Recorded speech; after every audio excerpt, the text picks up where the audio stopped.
Ladies and gentlemen, recorded in Fredericton, New Brunswick, Canada. It's time for Fight Night Picks with your hosts, Craig and Matt Allen.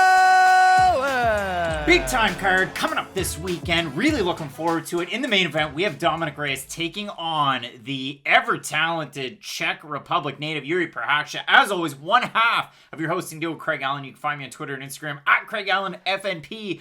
To my left, to your right, we have Matt Allen. As always, at Matt Allen FNP on the respective socials. Matt, we had a great UFC card last weekend. One of the best cards we've had in a long time. But when we look ahead to this weekend's fight night, there are so many good fights littered across the card. It really is one of those really underrated cards. You look at the top, Dominick Reyes, Jiri Prochazka, that's a fight that anyone can really get excited for. Two top 205-pounders. But then when you just look up and down the rest of the card, Sean Strickland, Krzysztof, Jotko, that's a fight I'm really looking forward to. And then, of course, in the co-main event, you have Cub Swanson, just one of those all-action, kind of all-time brawler types against Jiri from King's MMA. I can't wait for this card. I mean, Giga, with the Giga kick, you always have to watch out for it, but a great fight card. We're going to preview it top to bottom, but we're going to throw it over to our fight of the night screen because, like I said, it's hard to miss on some of these ones, and you're going to want to check them out. So let's throw it on over to the fight of the night screen, as always, presented by Manscaped.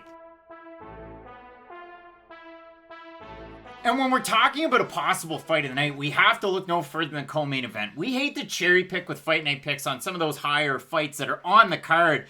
But Cub Swanson, I mean, coming in here, 2-fight win streak. Giga Chikadze looking very, very impressive. Now, albeit the level of talent's been a little bit different between these two guys. For Giga Chikadze, last time out, short notice opponent in Jamie Simmons. And for Cub Swanson, an interesting fight against Daniel Pinheiro. Long time off between fights, major ACL surgery.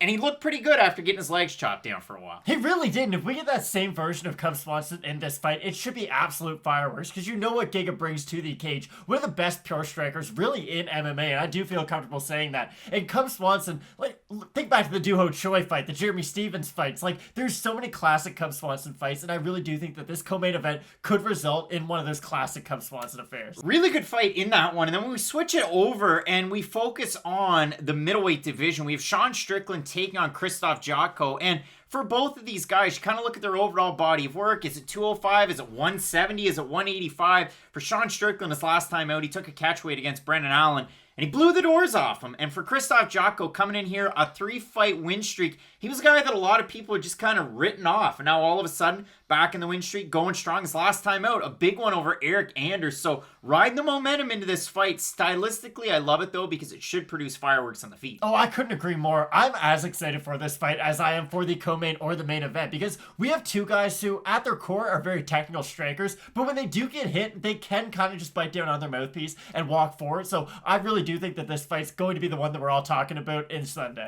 Couple of great fights, and as always, the fight of the night screen presented to you by Manscaped. Check them out, manscaped.com. Use promo code FNP. You're going to get 20% off and free shipping. Just re-up for another 3 months. That's half a year, Manscaped, Matt, and it's because of the fans like you out there checking out the site. Love these two fights, but listen, it's a great card, and we got a lot to talk about. And what a big-time card it is coming up this weekend. Of course, we have fellow Canadian KB Bhullar making his second time out, taking on Andreas Michailidis. But overall, awesome card. You've got wrestler on wrestler in the Merab Dvalishvili fight. He's taking on Cody, Stamann. So much to look forward to. Make sure you check out the website. It's fightnightpicks.com. We've got great articles and different things that you can't find on the YouTubes. We just added Ian Wind. Ian's doing great work with the written content. Joshua Hart over there as well. You can find write-ups of the interviews as well as the podcast on the site. You can also find out the shop at fightnightpicks.com. We get the baseball jerseys, the Under Armour caps, the MLG jerseys, and Matt's got one of those Under Armour t-shirts right there as well. So all sorts of great stuff on the site. It's fightnightpicks.com. We have a big card and a lot to talk about this week. I'm really looking forward to it. So keep it locked in with Fight Night Picks. As we always say, let's get into it. Big time make or break fight at featherweight this weekend. We have cool hand Luke Sanders looking to get the win, taking on Brazil's Felipe Colares. And Matt, this is a really weird one, and I'm going to go through the chain of events. So if you have a look at it, Luke Sanders was supposed to fight Journey Newsom. Journey's out. Felipe Colares was supposed to be taking on Damon Jackson. He's out. So now these two guys meet. And for Luke Sanders, his last time out, it was a weird one at 140 pounds. He took on Nate Maness. And in that fight, he decided that, yeah, I'm pretty good at jiu-jitsu, and yeah, I haven't fought in a long time due to injury, but I'm going to go in there and become a power puncher. And he threw a lot of single shots, a lot of power shots. He rocked Maness at one point, and then he got rocked, and then he got finished, and it really is what it is. And if you look at Luke Sanders, we have to kind of break the fourth wall here, Matt, because Luke Sanders is really your bugaboo. And I understand you have a really hard time getting a read on him, like I had a hard time getting a read on DeMarre Carroll. Is he a good player? I don't know. He came to the Raptors. They forked over a ton of money. So you just assume, wow, DeMarre Carroll, impact player. And then you look at it because he's known for his defenses, but his player efficiency rating's lower than average. So it's like, at the end of the day, how good is he really? Luke Sanders, the DeMarre Carroll of MMA, because you look at the wins in his last 5 fights. Renan Barão, who was way over the hill, and Patrick Williams 3 years ago. So for Luke Sanders, it's really tricky. He's a killer be killed fighter. He's a grappler mostly, but he gets submitted. No, he's not. That's the thing. Luke Sanders isn't a grappler. I've sat here listening to you call him a grappler for far too long because Luke Sanders is much more a boxer than he is a grappler, and especially in MMA. When you look at the success that he tends to have in MMA, it's always with the hands. He does not have great jiu-jitsu, and his wrestling's pretty much non-existent. Let's just call it how it is. When Luke Sanders loses a fight, it's because he gets taken down and submitted. And you can say, oh, it's due to poor fight IQ. You can say, oh, it's due to poor takedown defense. He just has bad both. He doesn't have great takedown defense. He doesn't have great fight IQ. So I don't know why I've been calling him a grappler because he really just is a boxer in MMA, and that's all he is, unfortunately. He has a very limited skill set, and it is kind of weird because you do look at his picture on Tapology. He's been around since the Strikeforce days. This isn't a guy who's new to MMA, although he only does have 17 fights. This is a guy who has been fighting for an extended period of time, but he has not been able to evolve with the sport. People go back to when Conor fought Dustin, and how Conor was inactive, so he hasn't really been able to evolve with the calf kick. Luke Sanders hasn't even got a calf kick. He hasn't got anything other than just his pure boxing. Now, he does have a decent straight right. If he does time you off the jab, he can put you down with it. Even go back to the Renan Barão fight. Now, the one issue I do have, even when the Renan Barão fight is, Luke Sanders does not have great defensive boxing. He only really has good offensive fighting. So it's really concerning. You have a guy who tends to get hit a lot in his fights. When he does get hit, gets dropped, doesn't have great takedown defense, and when he does get taken down, tends to get submitted. And that's why this is a great matchup, because for Felipe Colares, what's his huge Achilles heel? What's his wrestling? His wrestling's not all that great. He's a Muay Thai practitioner, former Jungle Fights champ, and since he's been with the UFC, it's a 1-2 record. And you look at it, he gets beaten by Geraldo de Freitas. And you might think, okay, well, how good's Geraldo really? But if you look at the scorecards, 2 30-27s, 1 30-26. Okay, well, that's not all that great. So then he goes out there and he takes on Domingo Plarte, beats him by split decision. And then you really pull back the curtain on that one, and 10 of 12 total MMA media panelists over at MMA Decision scored it for Plarte. 2 scored it for Colares. And then you look at Colares' last fight. He took on a really tough out, and I was kind of surprised that that was the matchup that they went with.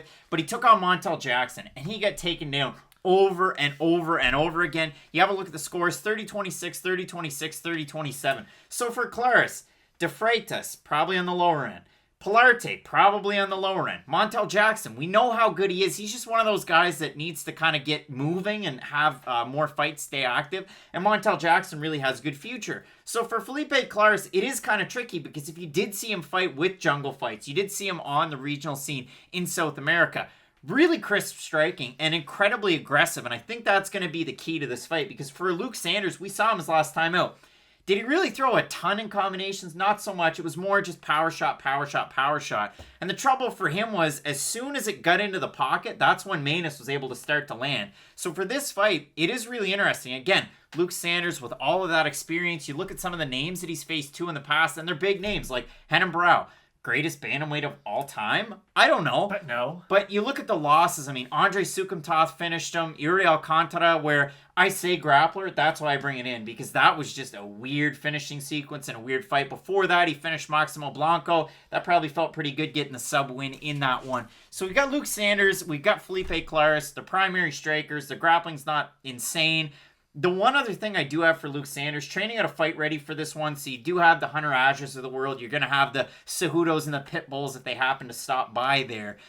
Luke Sanders, though, long in the tooth for the division, too. Luke Sanders is not the fighter that I thought he was. And listen, we all get it wrong sometimes, but I gotta be honest, if he's gonna win another fight in the UFC, it's going to be this fight, because I don't think either guy is UFC quality. There, I said it. I really don't think either guy has that big of a ceiling, because even if you go back to the Colares fight against Montel Jackson, and yes, Montel Jackson's a good fighter, he didn't just get taken down. Like, he got dominated in the striking of that fight, too. He got dropped in that fight. Like, it wasn't just the fact that he didn't have the wrestling, he didn't have the striking, he didn't really know how to deal with the pressure of Jackson either. Now, half that story is I'm sure he was so worried about the wrestling of Jackson that is going to open up some of his striking. But with Luke Sanders, if he can at least get it in tight and throw straight shots down the middle, he's going to be able to get from point A to point B faster than Colares is. Can Colares outlast Luke Sanders? I have no doubt that he can, because I believe, honestly, about 98% of the fighters in the roster can probably outlast Luke Sanders. But I do think if Sanders can at least be accurate in the early going of this fight and put enough damage on Colares to the point where Colares will be a diminished version of himself in that second and third round, I think this is a winnable fight for Luke Sanders. Now, on the flip side,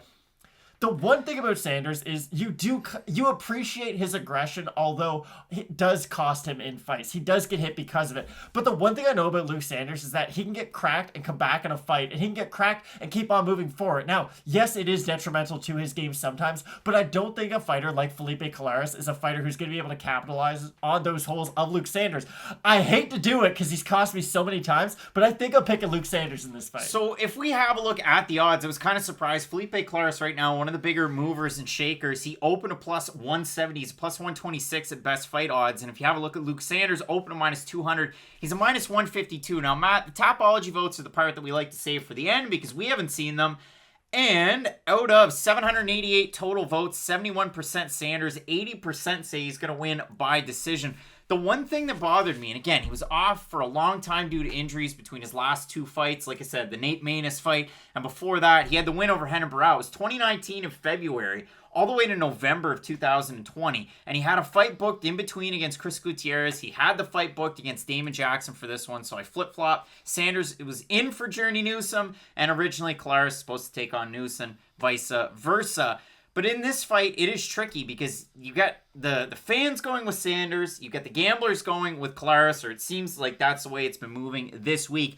The one thing I didn't like about Luke Sanders in his last fight again. One thing? We just talked for about 8 minutes about a lot of things that we don't like about Luke Sanders. There's one major thing. Getting hit in the pocket, and there was one exchange close to the end of the first round where he got lazy. They kind of got close to the fence. Maness hits him, and then Sanders just kind of like walks away, and Maness slams him and hammers him right in the face one more time. So for Sanders, it's almost like a fight IQ thing every now and again. For Felipe Colares, not that I love him all that much, but I do like his striking as long as he can just up his output. If he goes Tyron Woodley against Vicente Luque, Felipe Colares all day. So I'm going to slightly side with Colares. The one thing I will say is fight IQ is one of the few things that it is hard to look at it in one fight and use it as an isolated situation. Like, I think that fight IQ is one of the few things you can improve between fight camps. That is all I'll say.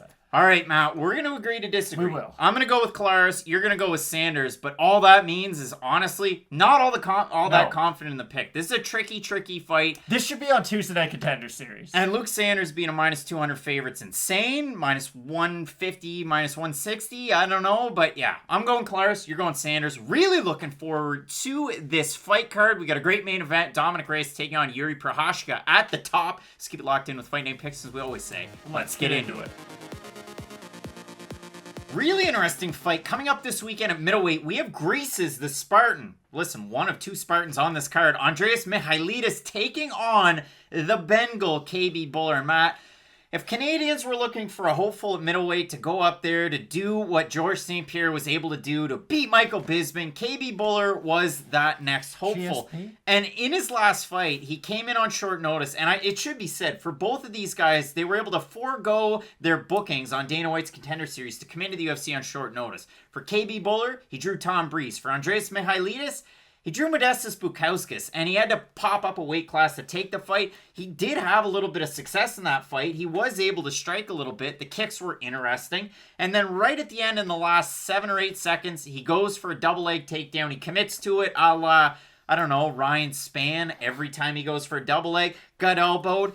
Didn't really have a great conversation with Dan Mulcahy. Fell outside of the cage. Fight's over due to TKO. But for Andreas Michailidis, if you look at it in the overall body of work, he's a European BJJ champion. He's a 3-time kickboxing champion as well. Very well-rounded pedigree. Are his takedowns all the best? Notwithstanding that last fight, they're all right. But he can grind. He can strike. He can really do it all. And if you want a great fight for Andreas Michailidis, if you want to go back and see one that's a lot of fun, the Marcel Fortuna fight that he was able to win with Titan FC back in 2019, really impressive one. Great finish. And again, you talk about the kicks, one of his strong suits. For KB Bhullar, he's a guy coming out of Shea Bears MMA, Hayabusa Training Center up in Alberta. He's a main training partner and just overall pal of one Tanner Boser. And from KB Bhullar, we went back, and this is one of those things that kind of bugged me, because on the broadcast for Bhullar Breeze, they kind of did the old, there's not a lot of fight tape out there. Well, we spent the $5.99 and the $6.99 to watch KB Bhullar's fights with Unified, and there you would have seen him fight Matt Dwyer, UFC vet, had a few fights, ended up winning one in the UFC, and you go back and watch it, kind of sloppy. I mean, the guy has a Taekwondo base, and his striking is fairly crisp. His takedown defense is incredibly porous, and once he gets on the back, not that great. And when he fought Matt Dwyer, it was more a question of, okay, well, how good's Matt Dwyer's conditioning? Because he looked tired. And really, by the end of it, so did Bhullar. It was a hard-fought fight. It was a good one. And the other thing about KB Bhullar is if you look at his overall body of work, it's the big layoff at one point. I mean, he started fighting in 2012. He took a fight in 2013, and then he didn't fight again until 2018. And while he was active and he was picking out first-round finishes, 4-8 the opponent, 13-12, 16-13, and then Matt Dwyer, 11-5. That was a decision win back in 2019. It was a 5-round main event. Then he had fights booked against Jordan Williams, who's in the UFC now, Bruno Oliveira on Contender Series, Tom Breeze, and then Tom Breeze again. They moved it around, and he had that long time off, and he got beat by one of Matt's most unfavored shots, and it's one that I pick on all the time. It's the Trevin Giles special. It was the power jab. And then he just kind of fell down, and Breeze capitalized, and that was it. Now, there's just so much to talk about in this fight, but there's so little to talk about, really. Because for KB Bhullar, he's like if Zabit fought at 145, and I don't mean like, hey, if Zabit weighed 185 pounds. Like, if 145 pounds Zabit fought at 185, stylistically, they would be similar. KB Bhullar, he throws a lot of those showy kicks, but my issue is he doesn't land a lot of them. And that really is my problem with KB Bhullar. He's one of those fighters, and I don't really know what category to loop him into, because when I think about spinning shit fighters, to quote Nick Diaz, I think of like Edson Barbosa. But I think about fighters that actually land those techniques. When you watch Bhullar, he does have some of that showiness to his striking, but he really lands those strikes with a lot of authority. It's one of those like, wow, he just missed a spinning back kick. It was cool, but did it land and do any damage? No. It just made him more tired as a result. And for Michailidis, I just think he's the more well-rounded mixed martial artist at the end of the day. Does he have the wrestling? It's not great, but he can use that, and he does actively use that in MMA, which is one thing that Bhullar's going to really struggle with. I thought in the Bhullar-Breeze fight, Breeze's best path to victory would be take down KB Bhullar, use that jiu-jitsu, use your ground and pound. I'm sure he could have done that if the fight did go past 2 minutes in the first round, but Breeze really did just land one jab. Bhullar was off balance, because that's the one thing about Bhullar's striking, too. He does have that kind of weird shift to his hips, almost like Thiago Santos, and he keeps his hands very low as a result. And since his hands are low, he is able to get hit by big shots. And not that Tom Breeze is the biggest striker in the world, but if Tom Breeze is able to put you down on the feet, then I worry about what a guy like Michailidis is going to be able to do, because you talk about his kicks, just overall his combinations and his punches as well, I just think are a lot more damaging than any technique KB Bhullar has. So a lot of this breakdown just comes down to me asking myself, what does KB Bhullar do better than Andreas Michailidis?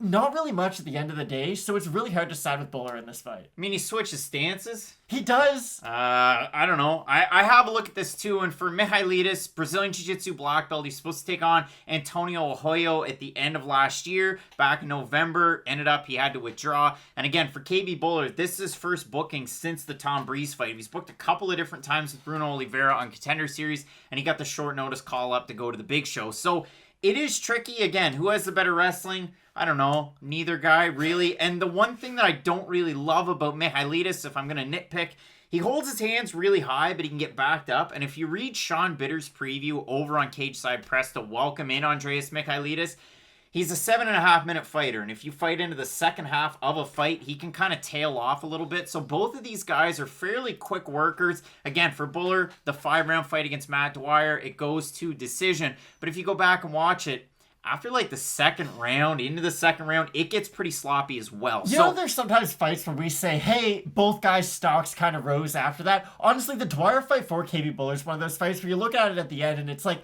he won, but then you just kind of look at everything. Okay, so he beat Matt Dwyer, who's not in his prime. It's not really UFC Matt Dwyer. Was he able to finish him? Well, no, he went 5 rounds. Did he look good? He looked good for about 2.5 of them, and then it did taper off. It just, there's not a lot of positives, really, when I try to look long-term for KB Bhullar. Well, we'll have to see what happens, but if you look at the odds, KB Bhullar went from a plus 155 to a plus 199 over on best fight odds. If you look at it for Andreas Michailidis, he went from a minus 180 to a minus 248. And Matt, the part that the fans love the most, we're going to look at the Tapology votes. Out of 901 total predictions, 75% with Michailidis, 79% have him to win by knockout. For the 25% that have Bhullar, 48% by decision, 31% by knockout. Is there a path to victory there? Sure. I mean, if KB Bhullar goes out there and really starts to attack with his own kicks, if he's able to move quite well, because he does. He might not have the best output, but he does switch his stances quite well, and you talked about it. Fairly happy hips, so maybe out of that, he's going to be able to defend some of the takedowns. I just don't see it here. Andreas Michailidis is one of those guys that, even though he lost to Bukauskas up a weight class, and even though he's into his 30s, I like him for the parts and parcels of his game, so I am going to go with Greece's Andreas Michailidis in this fight. I don't know if it gave it away, just kind of the whole breakdown up until him now, but no, I do agree. I like Michailidis. Just at the end of the day, he just does everything a little bit better. And even when you look at KB Bhullar's strengths, I still think Michailidis outshines him in those areas. So at the end of the day, I've got to go with Michailidis. Maybe the Bengal can outstrike the Spartan, but for both of us, we've got Andreas Michailidis to get the win. Really looking forward to our main event, Matt. We have Jiri Prochazka, the former Ryzen light heavyweight champ, taking on the uncrowned champ at one point, Dominick Reyes. Really looking forward to that fight. Make sure you keep it locked in with Fight Night Picks, as we always say. Let's get into it. Really interesting fight at strawweight, Matt. We have Thailand's Loma Lookboonmee taking on Sam Hughes. And for Sam Hughes, her debut didn't go all that well, but it was on incredibly short notice. She was replacing Angela Hill, taking on Tecia Torres. Tecia Torres was on a tidy little losing streak. She'd lost a number of fights in a row against very, very good competition. So the step to Angela Hill made a lot of sense. But with Hill out of the fight and Sam Hughes in, it was kind of interesting because if you looked at it, in her few fights coming into it, she had a win with LFA. She beat Danielle Hindley. It was good. Hindley wasn't the greatest level of competition. Before that, a submission loss to Vanessa Demopoulos. And if you go back and watch that fight, Sam Hughes was having a ton of success in the first round or two. And then after that, she kind of gets caught in the classic Vanessa Demopoulos triangle between my feet, and it never works out. Now, it did for Lupe Godinez, but it didn't for Sam Hughes. Both of them in the UFC. Sam lost her fight to Tecia Torres, and I'll take it to my grave that Lupe beat Jessica Penne, but that doesn't matter here, Matt. Because for Sam Hughes, a cardio queen of sorts in MMA, if you look at it, and I had to go back through the tape to figure out how to pronounce it properly, but at Wofford, she was a track and field star and a cross-country star, and you know exactly what you're going to get of Sam Hughes. Did she want to quit in her last fight? No. Did blood pool up inside of her eye and her coach made the decision to stop it? Yeah, and it was a great decision by the coach. Doctors and physicians alike all agreed. Good job by the coach. So for Sam Hughes, she comes off of that loss to Tecia Torres, and now you're taking on, well, a very good striker in Loma Lookboonmee. And for Loma, her last fight really just continues to age well. She beat Jinyu Fry, and in that fight, did she have the best performance? I don't know, but she did win it, and she won it halfway convincingly. Before that, if you look at the overall body of work in the UFC, she beat Alexandra Albu, who's in the UFC video game for some reason. Very strange career if you ever want to just go on a weird Tapology search, but either way. Albu and then Angela Hill, you lose the decision there. And I got caught, and a lot of people were upset with me when I said Angela Hill is going to out Muay Thai, the Muay Thai champ, who pretty much grew up in a Muay Thai gym. It happened. But the problem is... Does your arm ever get tired from patting yourself on the back from that? Loma Lookboonmee isn't really a strawweight. That's the thing. She's very, very small for the division. She's more so an atomweight, but you got to shoot your shot when you get the opportunity. Coming out of Tiger Muay Thai with the Hickman brothers, and if you look at it through the years and through the Instagram, a close training partner of one King, Casey O'Neill, it's now in the UFC at 125. So all this to say, it is an interesting matchup. Sam Hughes, she's got a great jab. She can throw decent volume. She can throw power, back you up to the fence, and really start to land. And if she's able to take you down, she is quite adept on the ground. Was it to her detriment against a really tough out in Demopoulos? It was.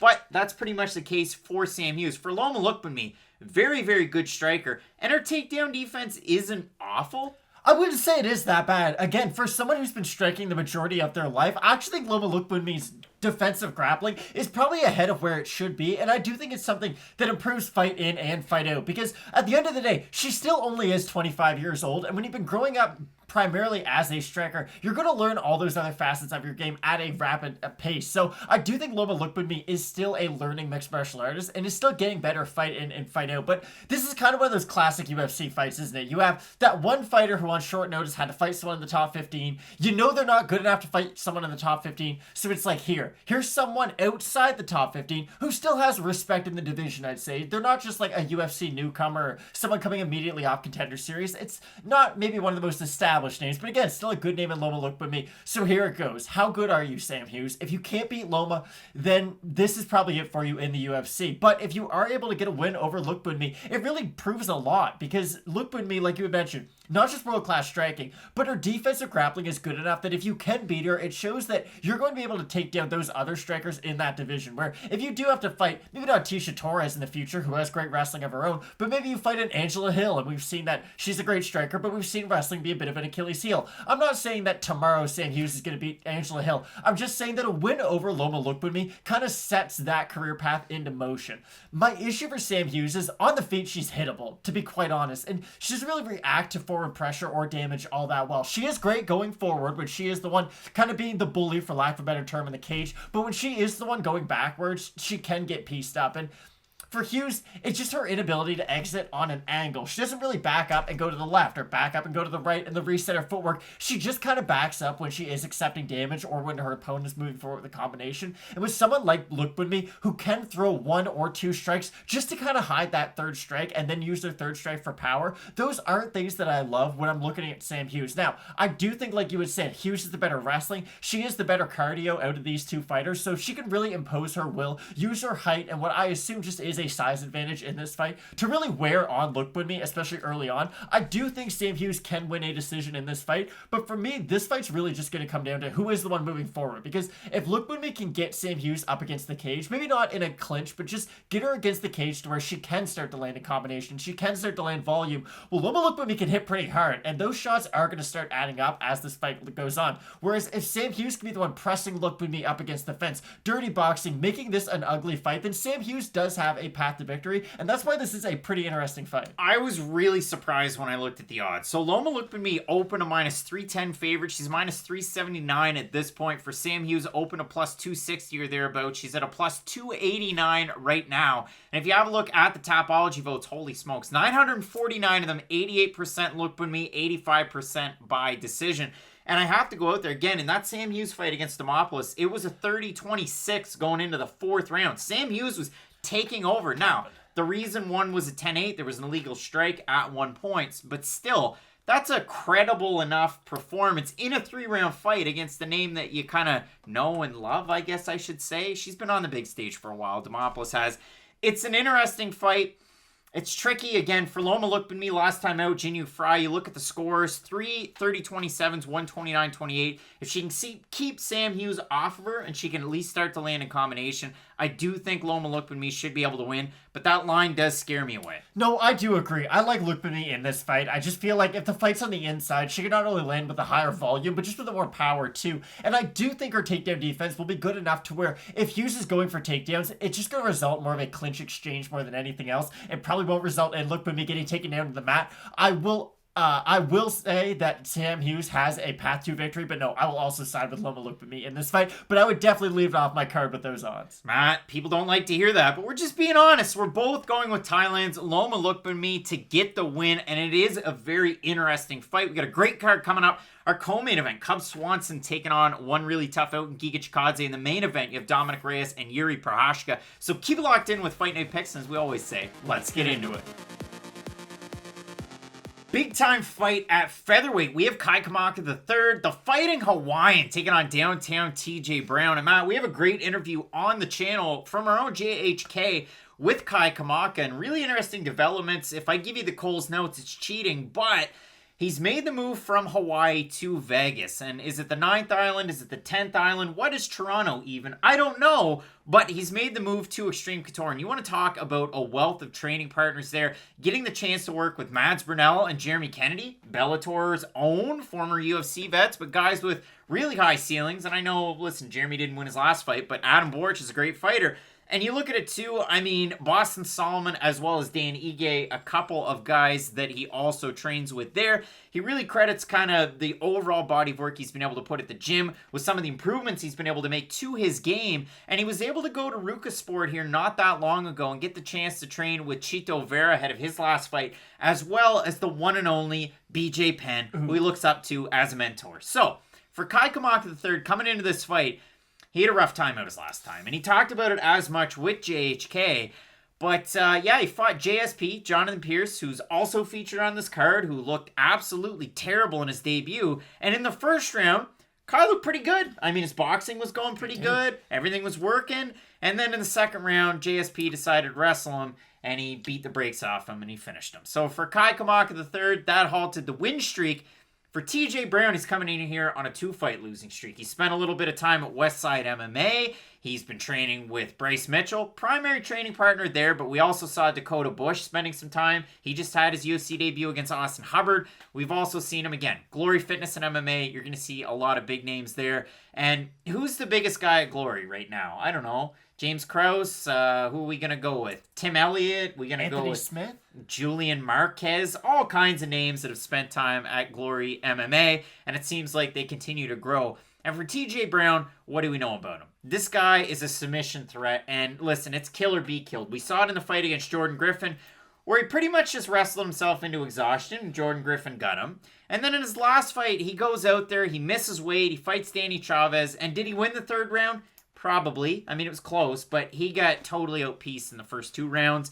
And Chavez was mad. I mean, Brown lost 20% of his purse, and if you're only making 10, 12 grand, that's a lot of money. So for Brown, coming in here hungry, hasn't won a fight in UFC out of 2 of them. For Kai Kamaka, he won his debut against Tony Kelly, and he lost that fight against Jonathan Pearce. Got to be weird to see Pearce in the Fighter Hotel and walking into the Apex facility. But I'm really interested to get your thoughts on this fight because Kamaka, fairly well-rounded. TJ Brown, you know exactly what you're going to get. I like it. So with Kai Kamaka, it's kind of weird because I put him in this like Impa Kasanganai category where you look at them and you go, okay, you're great at knocking people unconscious, right? Then you look at the record and it's like, wait, you win all of your fights by decision. It is kind of odd because normally when you have a fighter who is that heavily muscled, who is a primary striker, they're they will put people down and they will put them away. But Kai Kamaka, it's odd. It's almost like he has knocked down but not knocked out power. Now, I'm not always saying that's a bad thing because honestly, he is a reserved fighter and he's not a fighter who I'm always worried about. Like you kind of mentioned with TJ Brown, where if he is wrestling, it can almost be a bit of an Achilles heel where if he's having success with the wrestling, he might just go to that pond over and over and over again and he'll get tired due to it. With Kamaka, even if he has his opponent hurt, he will stay reserved. Now, I would like to see him burn his gas tank maybe a little bit more to get some people out of there because for Kamaka, he can struggle, especially with wrestlers, and that's really what this fight is going to come down to. Can TJ Brown out-wrestle Kai Kamaka until his cardio fails him? Now, I think Kai Kamaka, with the great training partners at Extreme Couture, it's a fairly easy fighter to game plan for if you're fighting TJ Brown. You kind of know what he's going to come at you with. Now, is it going to be tricky if he does get you to the mat? Yes, it will be, but I do think Kamaka, with his wealth of training partners, and just his overall decent takedown defense. Now, I don't think it's great, and especially the Jonathan Pearce fight is a weird one, and you would kind of alluded to it. I know we're going to talk a lot more about Pearce in a bit, but Pearce, I just don't really know what he is. I know he looked awful against Joe Lozon, who was on his way out of the UFC, and I know he looked like a world beater against Kai Kamaka. In the second round. Exactly, in the second round. But still, Pearce is just one of those unknown commodities for me that I don't have a great read on. So just by definition, I don't have the best read on Kai Kamaka either, but honestly, I do think this fight really is just going to come down to the wrestling. If Brown can get Kamaka to the mat, though, I have no doubt that Brown is the much superior grappler once he gets to the mat. I don't think he will run into that Jordan Griffin issue to where if he is tired, Kamaka's this massive submission threat, especially off of his back. I do think if Brown could just keep this fight up against the cage, and again, people hate it when I say it, and I don't like saying it either, make this a somewhat boring fight if he can just have that grinding style, kind of like what we saw Joe Selecki use against Jim Miller. Now, I'm not saying he's going to secure as many takedowns as Selecki did, excited, but you don't have to make the fight exciting just to win. And it might not do the best for your popularity, but all people care about at the end of the day is the W or the L on your record. And I do think if Brown can, again, slow this fight down, he will be able to get that win. Matt, I said this a while ago, and it's really funny because you look at some of these fighters and they've got like the prepackaged meals and they're shredded and everything's going all that great, like Norma Dumont over on the Instagrams, and then yikes, missing weight tremendously. But TJ Brown, it looks like he's actually invested a little bit into the strength and conditioning, and hopefully he's able to make weight and it's not an issue because he's going to be the way bigger fighter in this one. Like, Kai Kamaka used to fight at bantamweight. He's had his last 4 or 5 fights up at featherweight, but he's not the biggest guy for the division. And TJ Brown, he's not small, but he's not like the biggest guy. It's an interesting clash there. And again, for me, I look at Kai Kamaka. I mean, he was a minus 305 in that fight against Jonathan Pearce, and you worry about how bad he struggled with the wrestling. And it was just rinse and repeat out of the takedowns from Jonathan Pearce, who again, kind of tough to get a read because of the Lozon fight and then the way he looked against Kamaka. But I can see Kamaka having a little bit of success on the feet, but not to the extent that Danny Chavez had. So if we have a look at the odds, Kamaka opened a minus 225. He's a minus 160 right now. TJ Brown opened a plus 190. He's now a plus 132 or thereabouts on best fight odds. Best part of it, we get to look at the Tapology votes. And out of 918, 85% with Kamaka, 87% by decision. Maybe you think he's going to have one of those Tony Kelly type performances, but it's tricky. I'm going to side, I guess I'm going to go against the Tapology voters and against the odds. I actually like TJ Brown's chances in this fight, and it does come down to that wrestling. I just think if he's able to get the takedown, and if he's able to get on top of Kamaka, it's going to be a tough ask for Kamaka just to get back up to his feet without getting submitted. And with TJ Brown, I do really think it is only going to take that one takedown in the center of the cage to really get enough A, damage off, or B, get to a decent enough position to really invoke his submission game. And I do think TJ Brown can win this fight as the underdog. TJ Brown, he's let me down time and time again. Just twice, but he's let me down both times. And listen, I'm going to go with him this time. I really still feel like TJ Brown can make somewhat of an impact. You might look at the record, what is it, 14-8? It's not all that impressive, but if you look at the way that he's able to get things done, the way he's able to control on the ground, as long as he can kind of reserve his gas tank. And again, we did see him get that third round against Danny Chavez, who we saw had a gas tank problem in his last fight in the third round. But I still do like TJ Brown in this one. He's going to be the heavier guy on top, and if Kamaka gets his back up against the cage or up against the mat, it could be a big issue. So, Matt, both of us going with the underdog, downtown TJ Brown to get the win. It's a really interesting fight, and you got to check out that interview with JHK and Kai Kamaka III. I'll link it. It's on the channel. Matt, we get a great card. Co-main event, Cub Swanson taking on Giga Chikadze in this division. In the main event, you have Jiri Prochazka making a second time out, taking on Dominick Reyes in the main event. Wow. Big time fights. Keep it locked in with Fight Night Picks, as we always say. Let's get into it.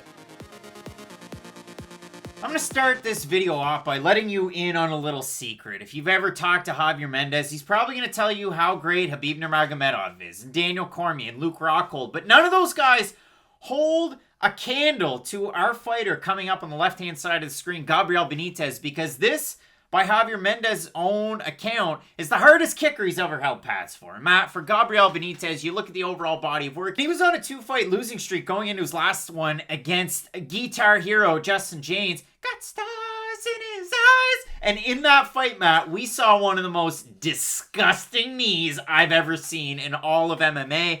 And for Gabriel Benitez, this is a guy that's kind of flip-flop between 55, 45. And if you look at the last 5 fights that he's had, or the last number of fights, 2 performance bonuses.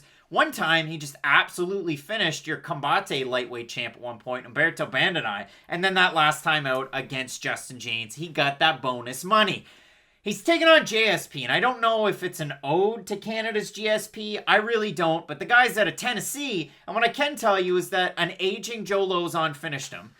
And then he came out in his last fight, and he didn't look great in the first round against Kai Kamaka. But in the second round, he looked like an absolute world beater. For Jonathan Pearce, didn't really have the greatest level of competition coming up. But, hey, he got the wins you want to see. He got the finishes you want to see. He made it to the dance. For Mowgli, he's been with UFC for a time and a half. He's racked up a number of wins. He has a much higher level of competition on the record. And again, we talk about it, the AKA connection for Jonathan Pearce, the connection to Fight Ready MMA. And if you look through the Instagrams, and we go through it, but Santino DeFranco really putting together a great crew there. Obviously, we saw a really big win for, well, a number of their fighters last weekend. That seemed to be the real push. But Tracy Cortez, one of the fighters recently that picked up a big win over Justine Kish. But again, the training partners, Hunter Azure, Bobby Moffett, Drakkar Klose, and then if you want to throw in Henry Corrales, maybe the Pitbull brothers to round things out.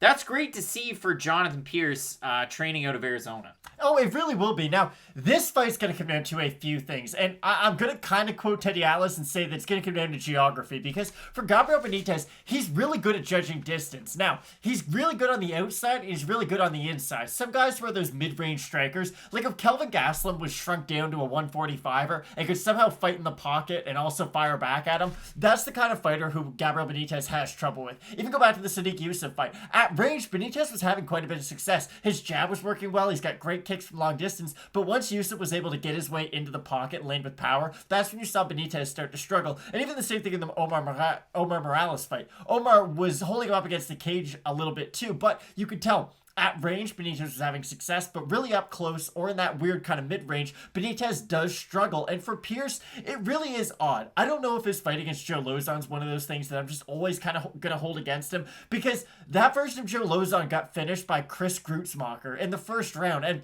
Chris Grutzmacher's not really a name that you hear us talk about a lot, and that's for good reason. It's not like Chris Grutzmacher is the elite of the elite. And the fact that Joe Lozon had lost to him already and then finished Jonathan Pearce just isn't a great sign, knowing where Lozon was in his career. Do I like Pearce's wrestling? Yes, I do, but Gabriel Benitez can go out there and just beat a primary wrestler. Now, Pearce is a lot more than just that primary wrestler. But if I'm asking myself, does Pearce have any chance at range in this fight? Well, no, not really. Because Gabriel Benitez at range against most people, really at featherweight, is going to be a problem. I like his leg kicks, and I really like his body kicks too. I know the body knee was the highlight of his last fight, but if you just go back and watch the majority of his career, that body kick of Gabriel Benitez does really remind you of another guy, aka Luke Rockhold. They both share that really powerful back power kick, and it's something that really does bother his opponents if he's able to land consistently. And that's something that he can put money in the bank with his leg kick and his body kick early on in the fight. And if he can damage Pearce enough just with those two techniques, that's going to diminish Pearce to the point where Pearce isn't going to want to try to close the distance, because every time he's closing the distance to try to wrestle, he's meeting power that Benitez is throwing back at him. So honestly, stylistically, this is a really hard fight for Jonathan Pearce to win at the end of the day. For Gabriel Benitez, you bring up the comparison to Luke Rockhold, and I'll bring a comparison to one half in the main event. You look at Dominick Reyes, he always has to reset. He always has to be from southpaw, but when he fires out that kick to the body or to the leg, that's when Reyes has the most success. Reyes, a little bit better with the boxing, though he does kind of just throw a left straight, and when it lands, does it ever. But for Benitez, the boxing, the kickboxing, and you bring everything together, Gabriel Benitez is going to have a good night out there. The weird thing about him, though, I don't like his takedown defense percentage over his career. You have a look at it, it's 56%. And then if you weight it, so Clay Collard, who looked absolutely unstoppable last week against Anthony Pettis, went 6 of 11 for his takedowns at UFC 188. Benitez still won that fight, and all three judges scored at 30-27. And then if you look at the other fight, Enrique Barzola at UFC 211 took him down 9 of 15 times. Barzola, pretty slick at the wrestling. Clay Collard, pretty slick with the boxing, but apparently can wrestle sometimes. But the trouble is, when Benitez gets taken down, usually pops back up to his feet, so he's never really down on the mat for all that long. But for Jonathan Pearce, I would expect he's probably going to be trying to take him down in this fight. When we look at the odds for this one, Benitez opened a -150 favorite. He's roughly a -288 right now. And for Pearce, he opened a +130. He's a +169 or thereabouts. So I was kind of surprised when I looked at it, especially for Jonathan Pearce, and I should correct myself for Benitez, -208, not -288. My notes are terrible, but what I will give you, over on the Tapologies, total votes, 912 of them so far, 79% Benitez, 63% by knockout. For the 21% that have Pearce to win, 47% by knockout. So, the fans are anticipating somebody's going to get finished. The odds are kind of weird because they opened with Benitez the favorite. The line dropped significantly at the start. It's remained fairly even throughout the week and the last number of days. Now, Matt, I know you've been a big Benitez supporter in the past, and it was kind of tough to get a good read on Jonathan Pearce based on the regional competition, but also the loss to Lozon kind of weighs heavy in your mind. So it is a tough judgment to make, but overall, what's your take? So I'm not going to Yanni the Greek this and be like, hey, put the mortgage on Gabriel Benitez by first round knockout. But what I will say is I do like Benitez quite a bit in this fight. Just stylistically, it's a tough fight for Jonathan Pearce because at the end of the day, Pearce really only does have his wrestling to rely on. And what Benitez has gotten really good at is he knows the guys aren't going to want to strike with him on the outside. So they're going to want to meet him on the inside and try to wrestle with him. He's got great uppercuts. He's got great knees. He's just got great things that can catch wrestlers on their way in. So I do think if Pearce is starting to struggle on the outside, and if he does start reaching for his takedowns and not striking his way in the smart way, I do think he's going to get caught with a big shot and probably going to go down. So I am going to pick Gabriel Benitez. It's a really tricky one because, again, Benitez finally he was moving back down to featherweight. He had success there before. But, again, if you have a look at the losing streak, good names. But,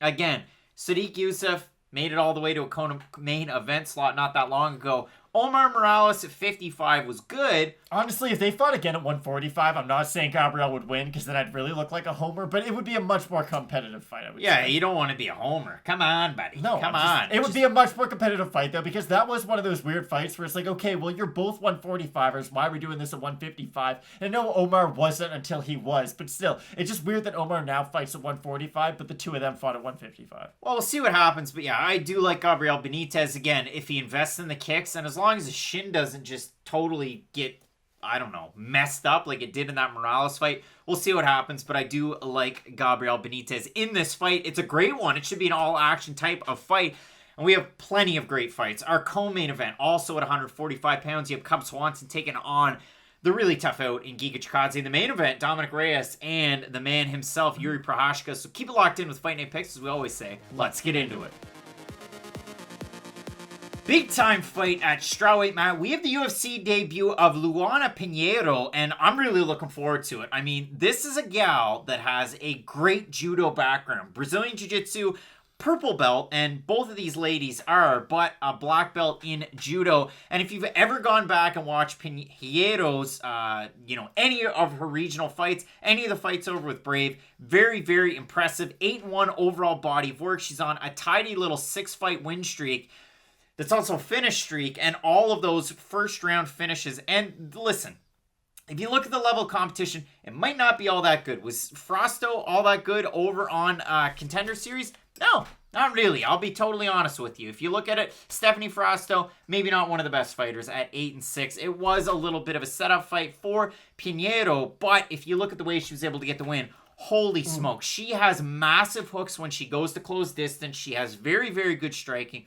She's always circling away from the power side. She has good movement on the feet. And she does the old level change feints quite often because she has that judo background. Now, the one thing that I can be critical about with Pinheiro is the fact that her top control and her positional control, not all that good. She'll give up position. She'll jump from guard into full mount, and then she'll lose mount against lower competition. If you do look at it again, with the Brave fights, she did fight in Colombia at Brave 26. She got a win over Yasmile Araque, and that was a Venezuelan fighter who was 0-2 at the time. Pretty cool. She beat Helen Harper, who was 4-2. To find that one, I had to have a Fight TV Plus account, so you're paying your $50 a year. You get to watch the fight. In that one, she goes ham the whole fight, and she picks up a huge win. It was the first women's fight in Bahrain. Neat stuff, eh, Matt? There you go. She's taking on the Canadian fighter in Randa Markos. And we were a little bit worried with Randa in her last number of fights. I remember going back, and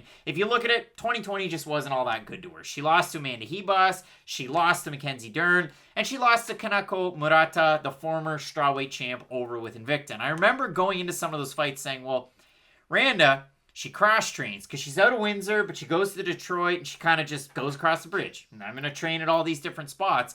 And the pandemic, I don't know if that's the reason why she had so many issues, but I'm sure it played a part. For this one, she's actually training out of Travis Luter's BJJ down in Texas. She had a little bit of a trip. I saw it training over with Bob Perez, getting some of that striking work in. So maybe she's the new Derek Lewis to the division. I don't know. But for Randa Markos, at least a little bit of consistency in the training camp in the States for this one. But the weird thing with Markos, since she came into the UFC in 2014, the fight against Jessica Penne, which at the time was one of the craziest women's fights A title eliminator. we had ever seen. It was win one, lose one, win one, lose one until the draw against really tough out Marina Rodriguez. But still, win one, lose one all the way till early 2020. Randa Markos now on a 3-fight losing streak. And in her last 2, so considering Kanako Murata and then this fight against Pinheiro, 2 debuting fighters. She lost to Murata, who in her own right, good wrestler, pretty well-rounded. Now you get another debuting fighter. You're an underdog in this fight. And listen, Matt, it's tricky for Randa Markos here. So I grew up being a big Lob City Clippers fan. They were my favorite team, but just growing up a basketball fan, you appreciated what they did, right? DeAndre Jordan, Blake Griffin, just throwing down lobs from Chris Paul. They were a really exciting team. But that team, like all great things, one day they start to fade. And those star players kind of think about where they are now. DeAndre Jordan, well, he starts for a team, but he can barely run up and down the floor. Blake Griffin plays on that same team, can barely dunk the basketball anymore. Eventually, Father Time does catch up to you, and athleticism is going to start to slow down. We used to always commend Randa Markos because every single time that she did fight, it didn't matter what the result was, she did add a new wrinkle to her game. She was always that wrestler, but then for a period of time, her striking seemed to make a bit of an improvement. Her jiu-jitsu was looking better. She was going out there and submitting fighters, not just going out there and holding them down. My issue with Randa Markos as of late, and yes, I'm sure just inconsistency in her training has played into this, but she just hasn't looked very good lately, and I don't think it's just her skill set. I do think that just athletically, she has taken a bit of a step back. She's not able to just go out there and power double people like she used to, because one thing I always think about when I'm breaking down a fight, here, the cat's out of the bag, is what does a fighter do? What is their card in their hand that they can just always pull out? That, oh, when I'm in trouble, what can I resort to? Well, Randa Markos, when nothing else would work, she could just go out there and do a power double leg and hopefully try to get into a scramble and end up on top. But going into the Murata fight, I thought that Randa Markos, okay, she's going to wrestle her, she's going to be able to grapple her. That's not what we saw. And maybe a full camp Randa or maybe a consistent camp Randa would have won that fight.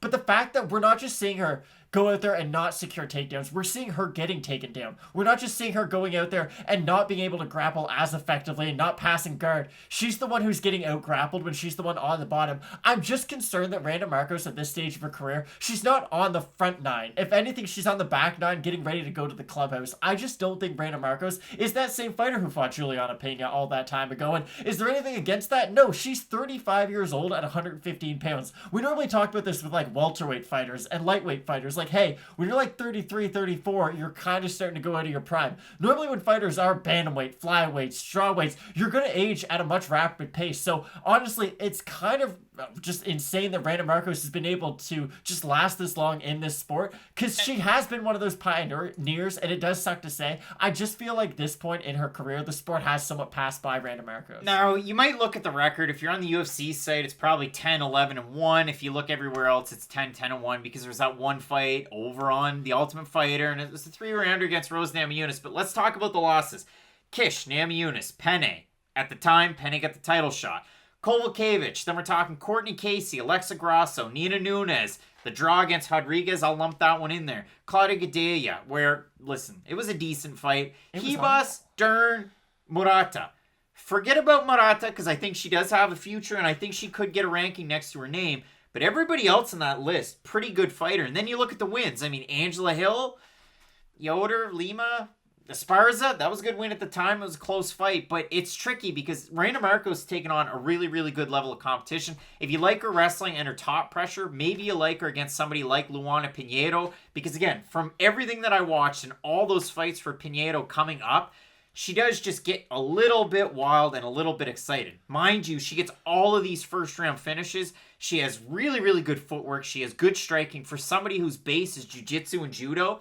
And she's another one of those fighters, and I had to write it down, the Rousey effect. And she'll talk about it in her own right, but I get into this because Ronda Rousey, and I was into judo, and now I'm here. It's tough for Randa Markos, though. Again, I like the move to Travis Luter's BJJ. Do I like Kevin Holland there anymore? No, I do not. But for Randa Markos, I think that's a decent move and a little bit of consistency in your camp. So you might like Markos, but again, she's a plus 165 underdog. She opened there. She's now a plus 144 thereabouts on best fight odds. For Luana Pinheiro, she opened a minus 194. She's a minus 174. And if we look at the Tapology votes, just to get an idea of the fan vote, You have 949 total votes, 82% Pinheiro, 59% by decision, 22% by submission, 14% by knockout. For Randa, out of all the losses, decision, armbar, decision, majority of Merab by decision. So maybe you really like Pinheiro in this fight. What are you thinking here? Randa Markos is older than Kyle Lowry at the end of the day, and Kyle Lowry's looked at as like the greatest rapper of all time. He's made 6 All-Star games, he's won a title, like he's accomplished so many great things in his career. We're talking about Randa Markos, who isn't even in the rankings, and she is at this stage in her career. It's not a great time to be a Randa Markos fan or supporter. It's just, she is at this point in her career where it is kind of over the hill, if you will. I think she could go out there and maybe out-wrestle Pinheiro and have one of those classic Randa Markos performances, and maybe does turn back the clock and wins this fight with her wrestling. I just think with Luana, I think her defensive grappling is good enough to keep Randa off of her. And at this point, I don't think you need us to tell you Randa Markos' striking isn't very good and it hasn't really progressed much. She still has that like weird stiff stance. And it is weird because when people fight Randa Markos, they don't throw a lot of output because they are worried about the takedown. So if she does get involved in these weird kind of mirror matches where not a lot's being done on the feet, watch out for that. This could result in kind of a snoozer that way. But I do think Luana is the much more developed striker, so that if it does become one of those weird kind of we're both looking in the mirror fights, I just think Luana can land first and land more often. When you're going to the clubhouse between the front 9 and the back 9, do you usually stop in? Like, I like a bucket of Colorado Kool-Aids. Like, that's usually my go-to. Every now and then. You got to go with that. But, Matt, we're both going with Brazil's Luana Pinheiro in this fight. Coming out of Nova and Yao, you talk about the breadth of training partners there as well. And at the time, and I don't know if it's still a thing, but it was back in the summer, it was in our other fights that I saw with Brave,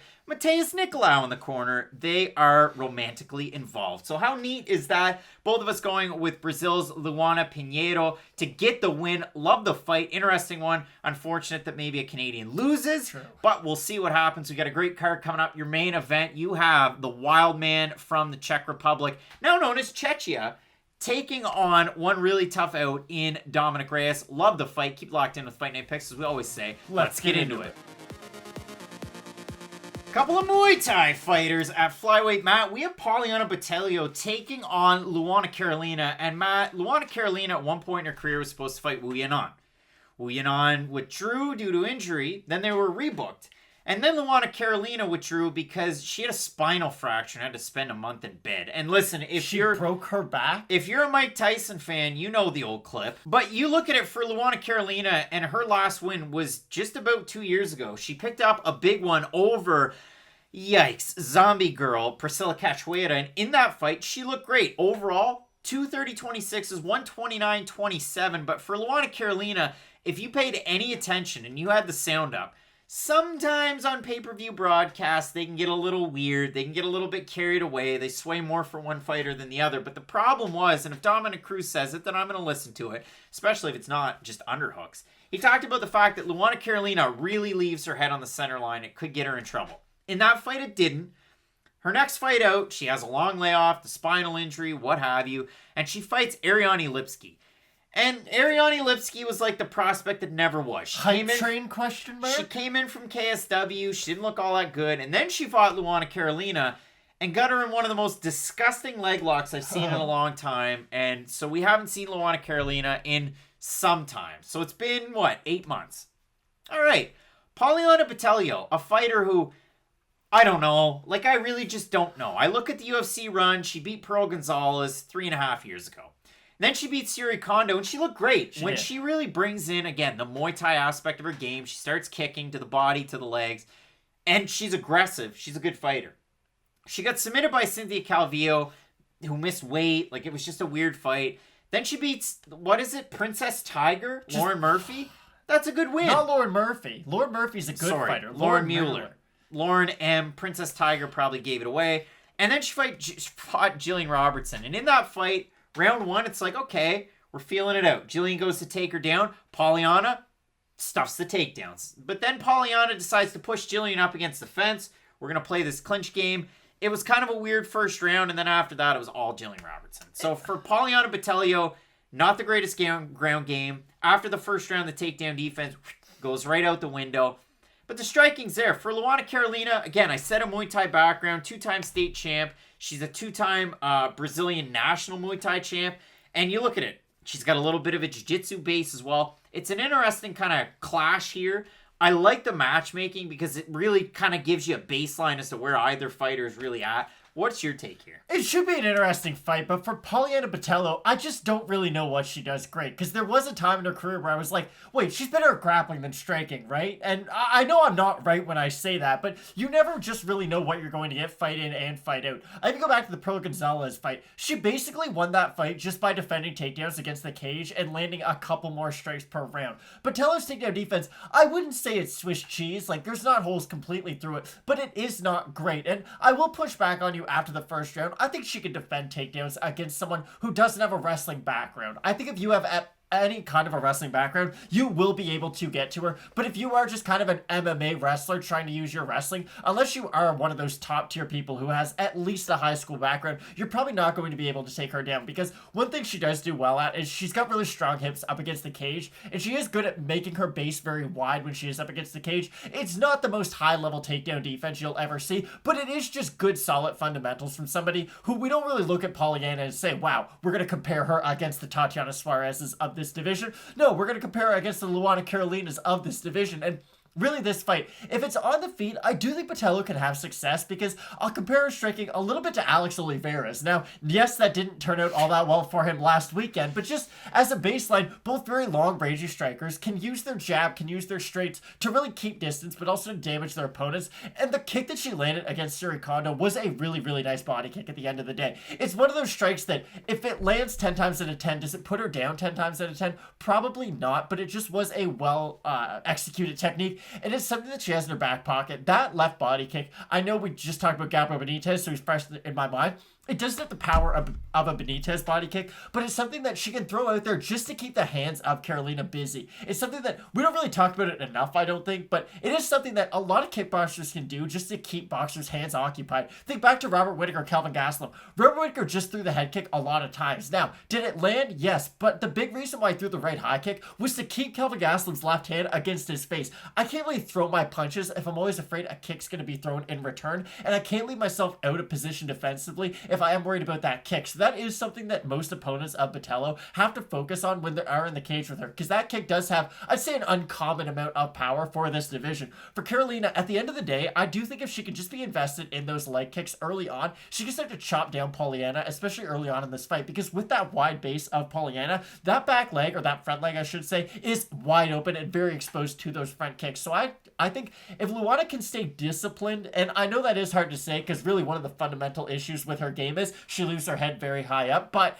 if she can stay disciplined in her attack, whereas if she doesn't have the highest amount of volume so she doesn't burn herself out, but just stays consistent behind the jab, doesn't keep the fight at such a range where Botelho can jump in and kind of prod her with some of those shots, but just keeps it at a comfortable range where she can always be the one pressuring in this fight, but not overcommitting to anything and risking a takedown. So I actually think Luana as an underdog isn't the worst pick on this card. This feels like a weird trap card because for Poliana Botelho, opened up a minus 185. She's minus 243 average on best fight odds. I don't know who has that much confidence in Poliana Botelho. And you look at it, she had a huge layoff between her last win, which was again Mueller, yikes, 2 years ago, and then 6 months ago she fought Jillian Robertson. Lauren Murphy mops the floor with her. That's a weird, maybe future title challenger. How scary is Exactly. that? But you look at it, really long layoff from win to loss, and then if you look at it, the Yuri Kondo fight was almost 3 years ago.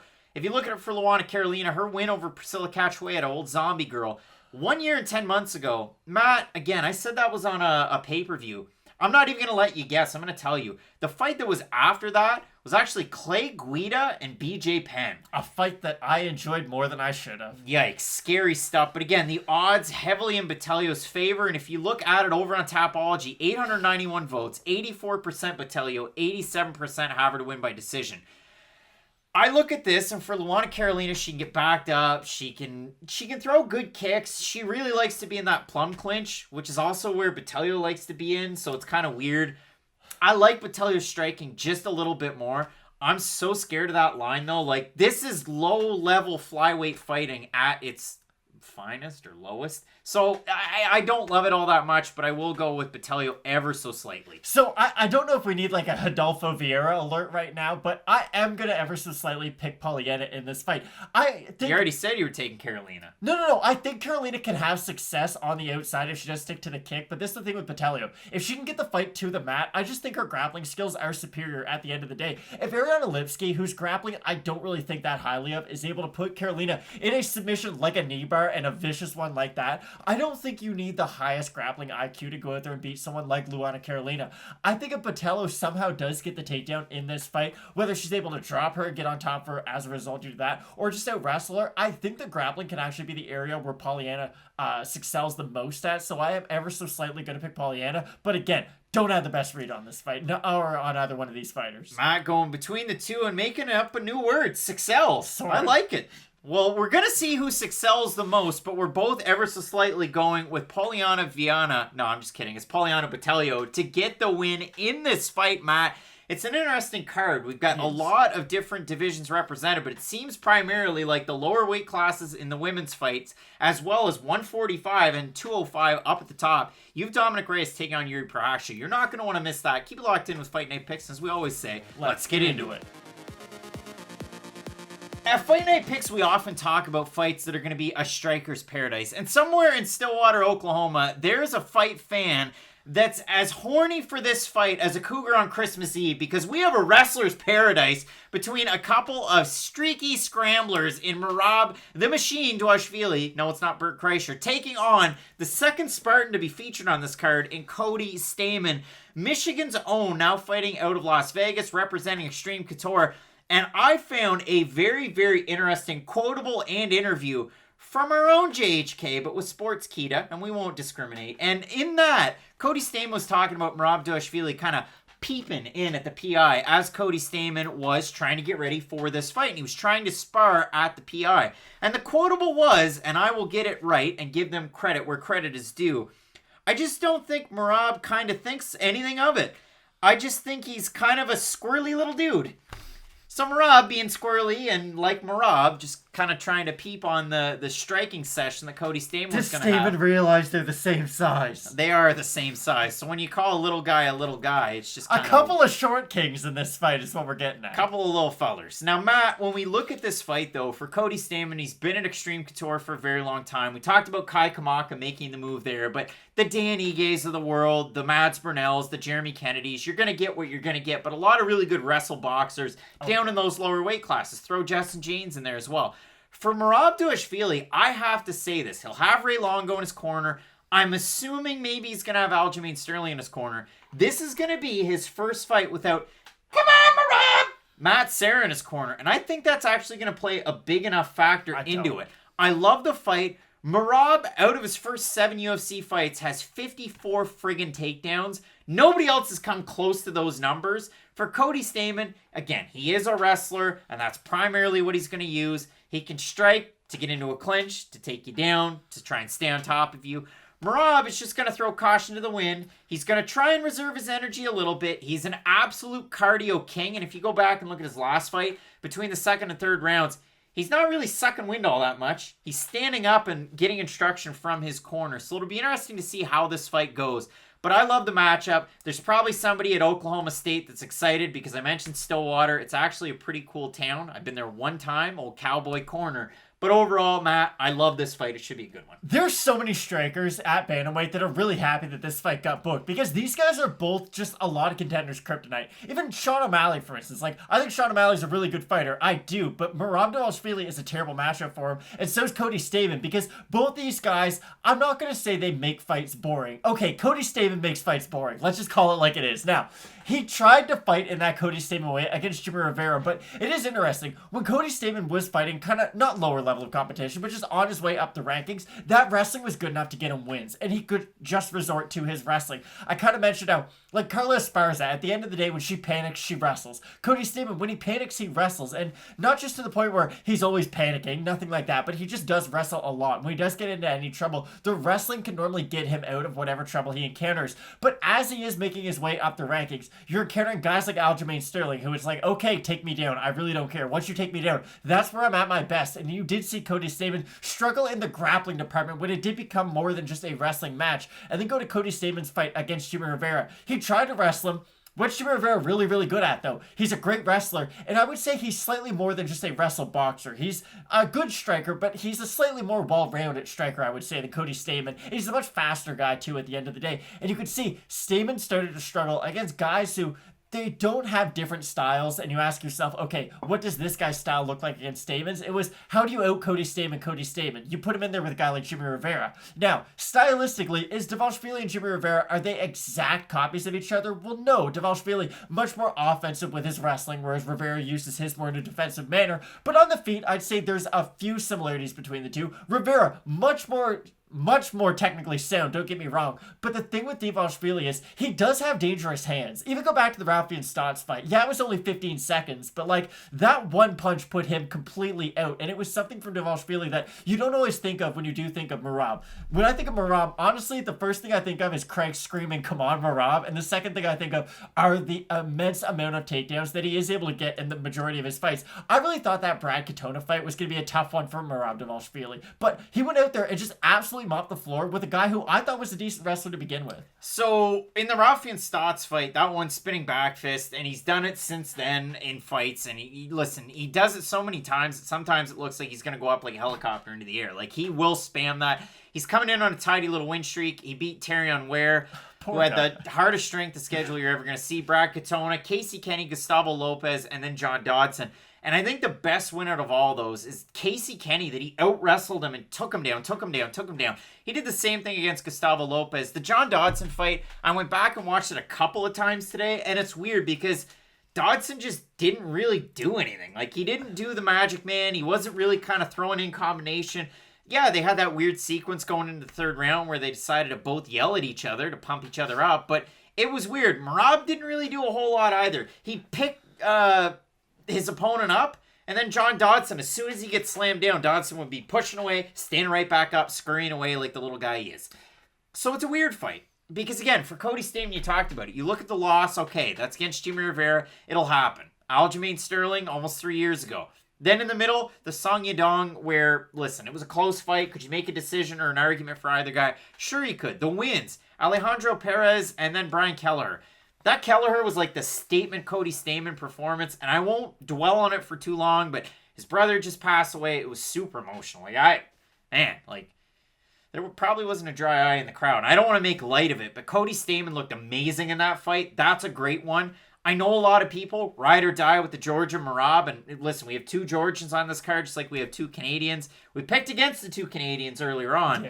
For Merab, he's coming in here a pretty big favorite. He opened up somewhere in the realm of a minus 140. He's all the way to a minus 246 at best fight odds. For Cody Stamann, open to plus 120. He's a plus 198 or thereabouts. Tapology votes, 1,019 total votes, 86% Merab, 91% by decision.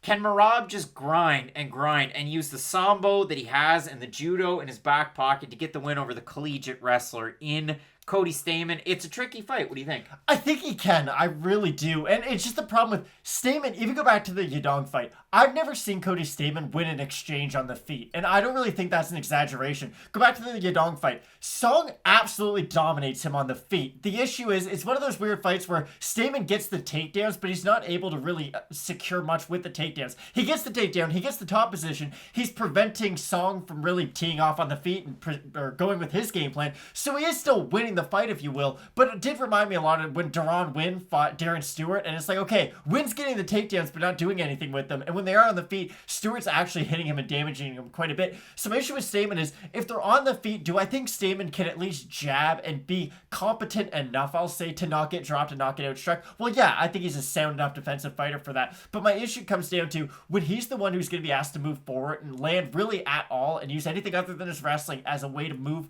and really push Merab backwards. I just don't think Stamann has those secondary tools in his gas tank, or really in his toolbox. So I'm going to pick Merab Dvalishvili. It's not that I'm really that sold on Merab as like the future champ. I know a lot of people are kind of, really saying that he could be like a Zabit, where he hasn't done all these things yet, but you just wait till he gets the opportunity. I don't know if Merab is going to be that top guy in this division. I just think 135 is such a shark tank right now that it's hard to really say any guy can go on and become the future champ. But for me, I do think Merab can do enough to get past Cody Stamann. To quote Cody Stamann, I'm ever so slightly just going to go with that squirrely little guy in Merab Dvalishvili. And listen, again, the striking, is it totally there? Well, it doesn't really need to be, because again, he's so offensive. He's always pushing a pace on his opponents. Can he out-pressure Cody Stamann? That's going to be interesting. That remains to be seen this weekend. I think it's a tight fight. I don't really like the line on Merab, so I leave it off my card, in all honesty. But I do love the fight. And Stillwater, maybe you're in Iowa, this is the fight for you. If you like Jared Rosholt fights, you're going to love this fight. So, Matt, we're both going with the Georgian, Merab Dvalishvili, to get the win. Let us know down below in the comments section who you're going with, because I can see it probably 50-50 in the comments, even though Tapology and the odds say otherwise. I bet there's a lot of people out there that have Stamann and a lot that are out there that have Dvalishvili. So let us know. Keep it locked in with Fight Night Picks, as we always say. Let's get into it. 3-fight win streaks on the line at middleweight in a fight that I can get up for. We have Sean Strickland, Tarzan, and listen, do you like the song Tarzan Boy? Was it always Dustin Pedroia's walkout song? Yeah, it was. And for Tarzan, he's taking on Poland's Krzysztof Jotko. And if you look at it for both of these guys, quality wins. For Tarzan, it's been a while. I mean, for Sean Strickland, he was a guy that trained in the Pacific Northwest. He's now out of King's MMA, but also he made the move from King's to Syndicate. I threw it out there on the graphic. I know it was a really interesting interview that's here on the channel. If you missed it, check it out. I don't know how the guy's fight's going to go at the end of the week, but Tom Lawler been training primarily out of Syndicate, and his main training partner was Sean Strickland to get ready for his fight that was supposed to be originally Jordan Johnson, now Antonio Carlos Jr. All that to say, good quality training partners at Syndicate for Sean Strickland. For Krzysztof Jotko, you look at the last 3 fights, I've always had a hard time trying to get a read on Krzysztof Jotko. Maybe it was inactivity, I don't know what it was, but he lost to Uriah Hall, he lost to Brad Tavares, both by finish. He beat Alan Amedovski, a guy that just didn't perform all that well at all, but really performed at all in the UFC. So he wins there. He beats Marc-Andre Barriault by split decision, and then he beats Eric Anders by decision. It's like, okay, I can get behind Krzysztof Jotko. Like, he's starting to get things moving. Now he's taking on Sean Strickland. Both guys strikers, so you should like the fight, right? Well, they are both strikers, but they're very different. They have very different methods of striking. Really, Jotko, he's an interesting fighter, and he was ranked at one point, so you do have to say, like, this was a ranked middleweight, not that long ago either. It was only 3 years ago. But the issue with Jotko was that he was so unique when he came into the UFC with his very kick-heavy attack, and it's almost like he relies on a heavy volume of kicks to win his fights. That it was pretty unique, but then at a certain point, not that tape got out and that the game plan's out on him, but if you can collapse that space and force him to become a boxer, you can just eliminate half of what makes his attack so really calculated and what's so unique. If you get rid of the kicks from Jotko's attack, you could really just force him to become a counter striker on the outside. And if Sean Strickland can force a guy to become a counter striker on the outside, he's probably just going to be able to out counter strike or just out volume whatever they have. So this fight's really weird because it is 2 primary strikers, 2 guys who normally have really fun fights, but Sean Strickland, really his striking style is, and I hate to use this term because this is a one-sided, it is kind of the kryptonite for what Krzysztof Jotko at least tends to bring into the cage. What does Jotko do? He doesn't have great power in his hands, although he is a good striker. He's good at landing on his opponent and then exiting at angles. The issue is when you're fighting a guy like Sean Strickland, he's always coming at you with a very high level of volume and power behind his shots.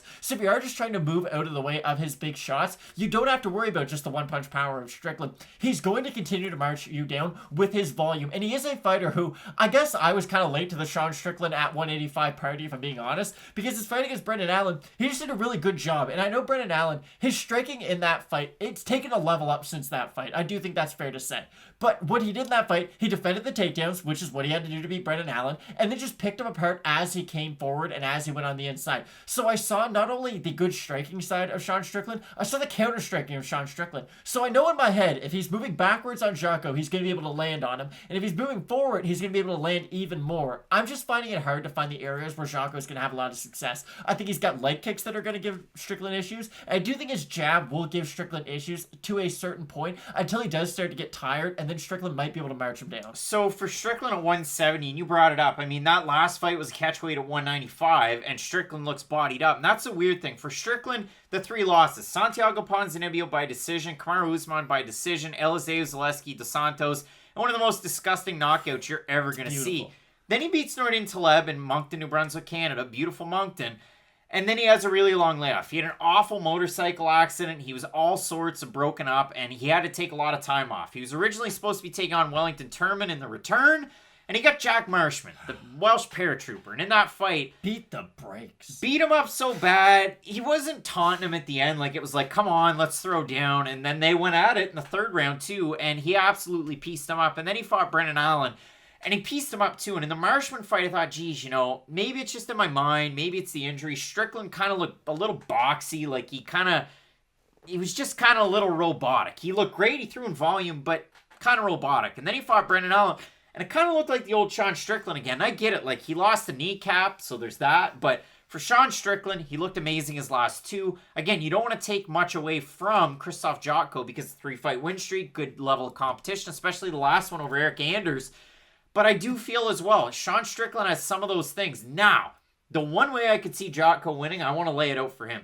Again, you talk about it with a guy that lost the kneecap, was in a bad accident. I don't know if I...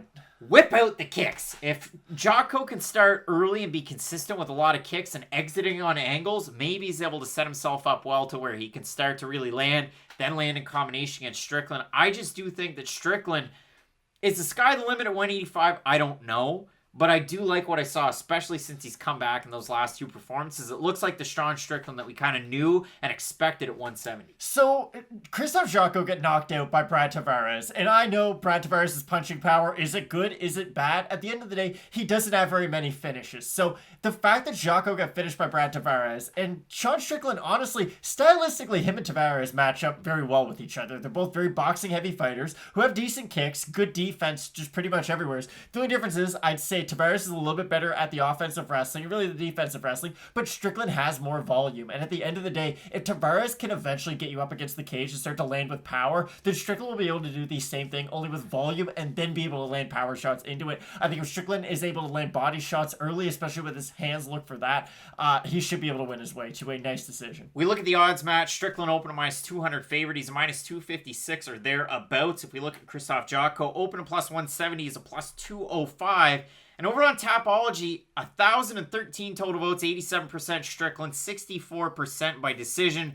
I see Sean Strickland winning this one. I'm going to go by decision, but yeah, I like Strickland. Again, watch out for the leg kicks, especially if Jotko's able to land them early. I know only Alex Oliveira lost to Randy Brown over the weekend, and he lost to him in the first round. But you can't lie to me, because I know I was, and Craig was too. Those calf kicks that were landing early from Oliveira were making me nervous. I wouldn't be surprised if this is a similar fight where Jotko might look really good to start off, but once the pressure of Strickland does start to wear on Jotko, Strickland should be able to land a lot more often as this fight progresses. So no, I agree. I like Strickland as well. Matt, both of us going with Sean Strickland. Tarzan to get the win. Really looking forward to the fight. We got a great card, so you're going to want to stick around. Keep locked in with Fight Night Picks, as we always say. Let's get into it.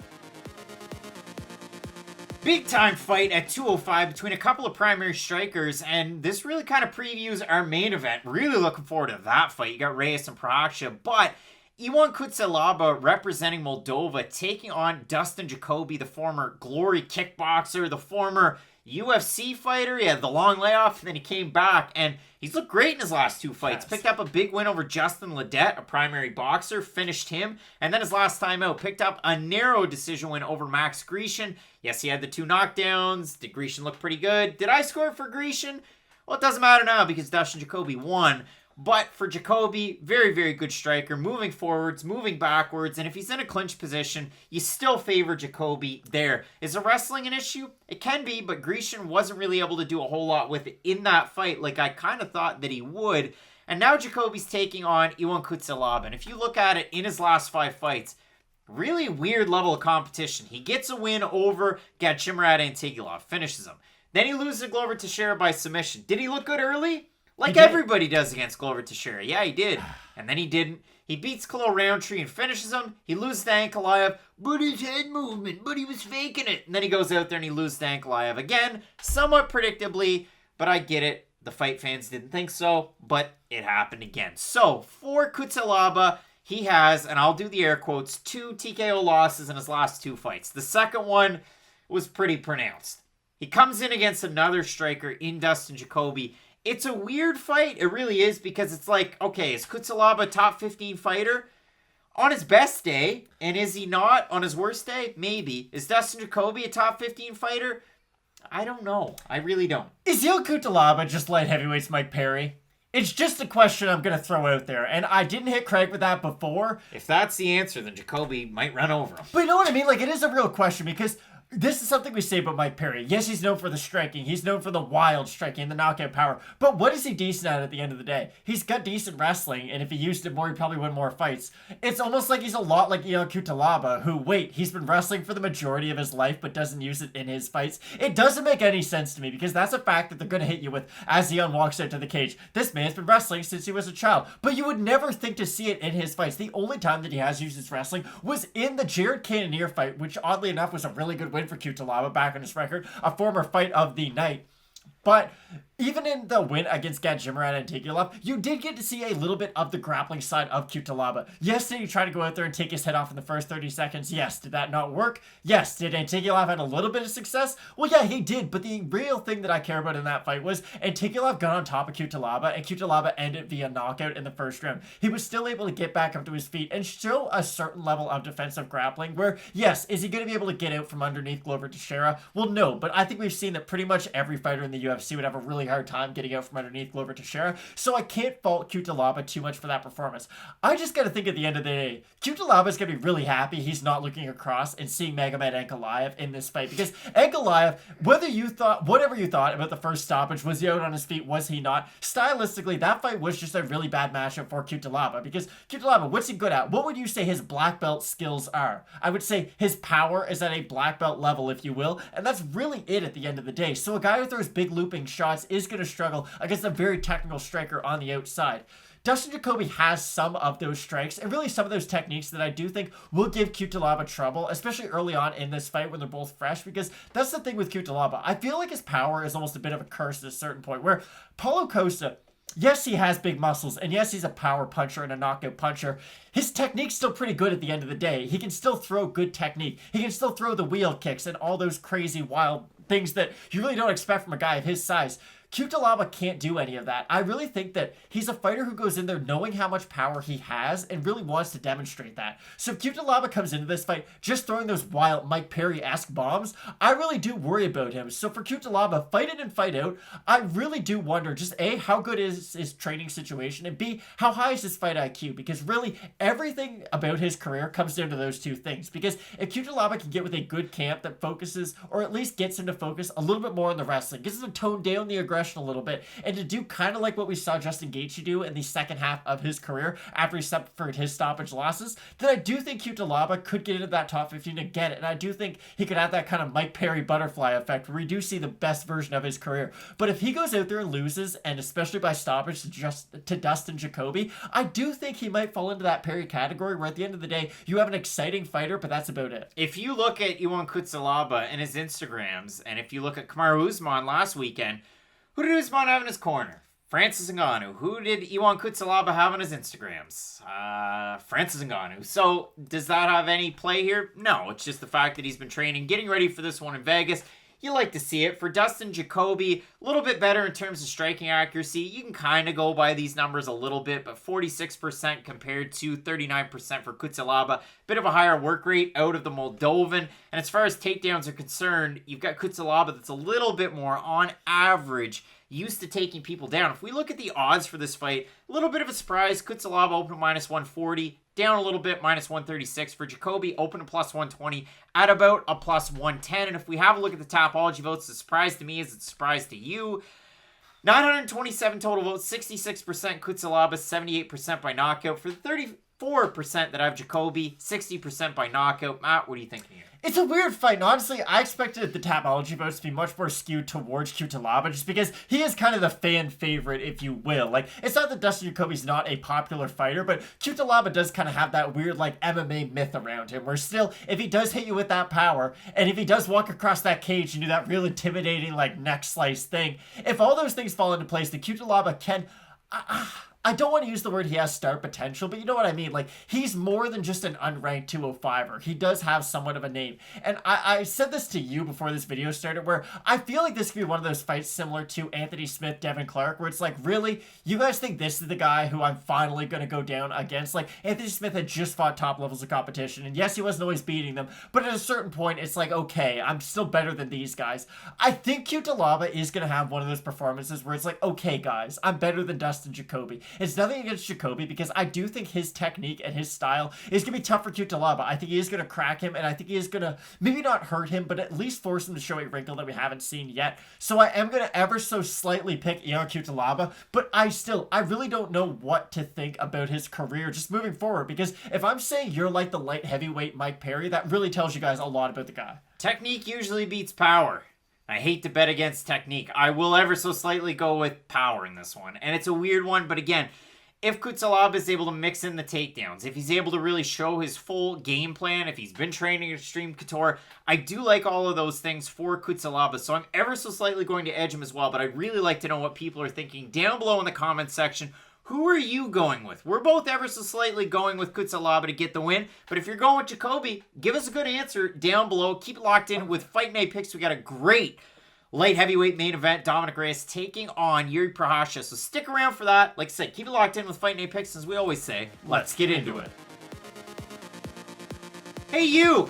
Yeah, you. Got bush? You definitely do if you haven't tried the best products from our sponsor today. It's Manscaped. After using these life-changing products, you're going to want to join a ballsack beauty contest. I'm looking out for you too, because I also have an exclusive 20% off discount code. It's FNP at manscaped.com. You get 20% off and free shipping. Now, Matt, we've been repping Manscaped for the last 3 months. And listen, the people have been calling for it. Manscaped's been calling for it. It's another 3 months of Manscaped. And I love the products. And I love talking about my nuts in front of a large audience on the internet. And if you're like me, I like to shower shave. And it's been a thing. It's been a part of my routine since, well, it's been possible. But the trouble always used to be, I'd buy those big box brand department store shavers. And it's all metal. And then it rusts. And then you got rusty stuff nicking your nuts. You don't want rusty nuts. You don't want rusty nuts. So we get this Manscaped stuff. And, you know, you open the box. And are you apprehensive? Maybe not. But you look at it and it's like, okay, is this really going to do the do? You give it a bit of a sigh. I know I did. And it was one of those cases where I open it and you see the commercials and they're every other ad on YouTube. And it's like, okay, I get it. But then you actually try the products. And that's the crazy thing. You do hear all the hype. And a lot of the time the hype doesn't work out. But no, these are one of those things where you talk about the shower and whatnot. The best part is that LED light. I live in, not really a, like, dungeon of a basement apartment. But the lighting's not great in my bathroom. It really isn't. And that light really comes in handy. The light does a good job. But listen, I mean, if you get the perfect package 3.0, it's going to come with the Essential Lawnmower 3.0, and it works great because it's waterproof. It really does a great job at trimming. It's the best trimmer to help you trim up the hedges, so they say, with advanced skin-safe technology, because there is a ceramic edge blade, and that's the thing that really makes a big difference. And it's not just one of those things that you're going to buy, you're going to use it 4 or 5 times, you're going to chuck it. It's one of those things that's built to last. And one of the jokes always used to be with the campaign that they had, oh, you know, it's got a charging stand. I used to say, oh, it looks pretty good on your bathroom. But yeah, it looks pretty good on the vanity, and it actually works. It's functional stuff, and it's the stuff that you really want to use. Inside that perfect package, you're also going to find the Crop Preserver Ball Deodorant. You've heard me talk about this. It's like a salve. You put it on, you slap that stuff on, and it works good. They also have the Crop Reviver Ball Toner, and all you have to do, spritz a little bit of that on after the shower. You want to dry off first. I'll give you a little bit of a heads up. You spritz some of that on. You're going to have a great day. And if you're perusing their website, they also have the Refined Cologne. Now, I've sprayed this and we breathed it in. I do not recommend that. But what I will say is it is a nice, light, and refreshing smell. So it's a lot of great stuff. And if you pick up that perfect package or the performance package, you get 2 free gifts. The Shed Travel Bag, it's a $35 value. Everybody needs a nice little toiletry bag. It also comes with the patented high performance reduced chafing Manscaped boxers. And the one other thing that I want to talk about, Matt, is the Weed Whacker. And the Weed Whacker works great because I have a nose hair problem.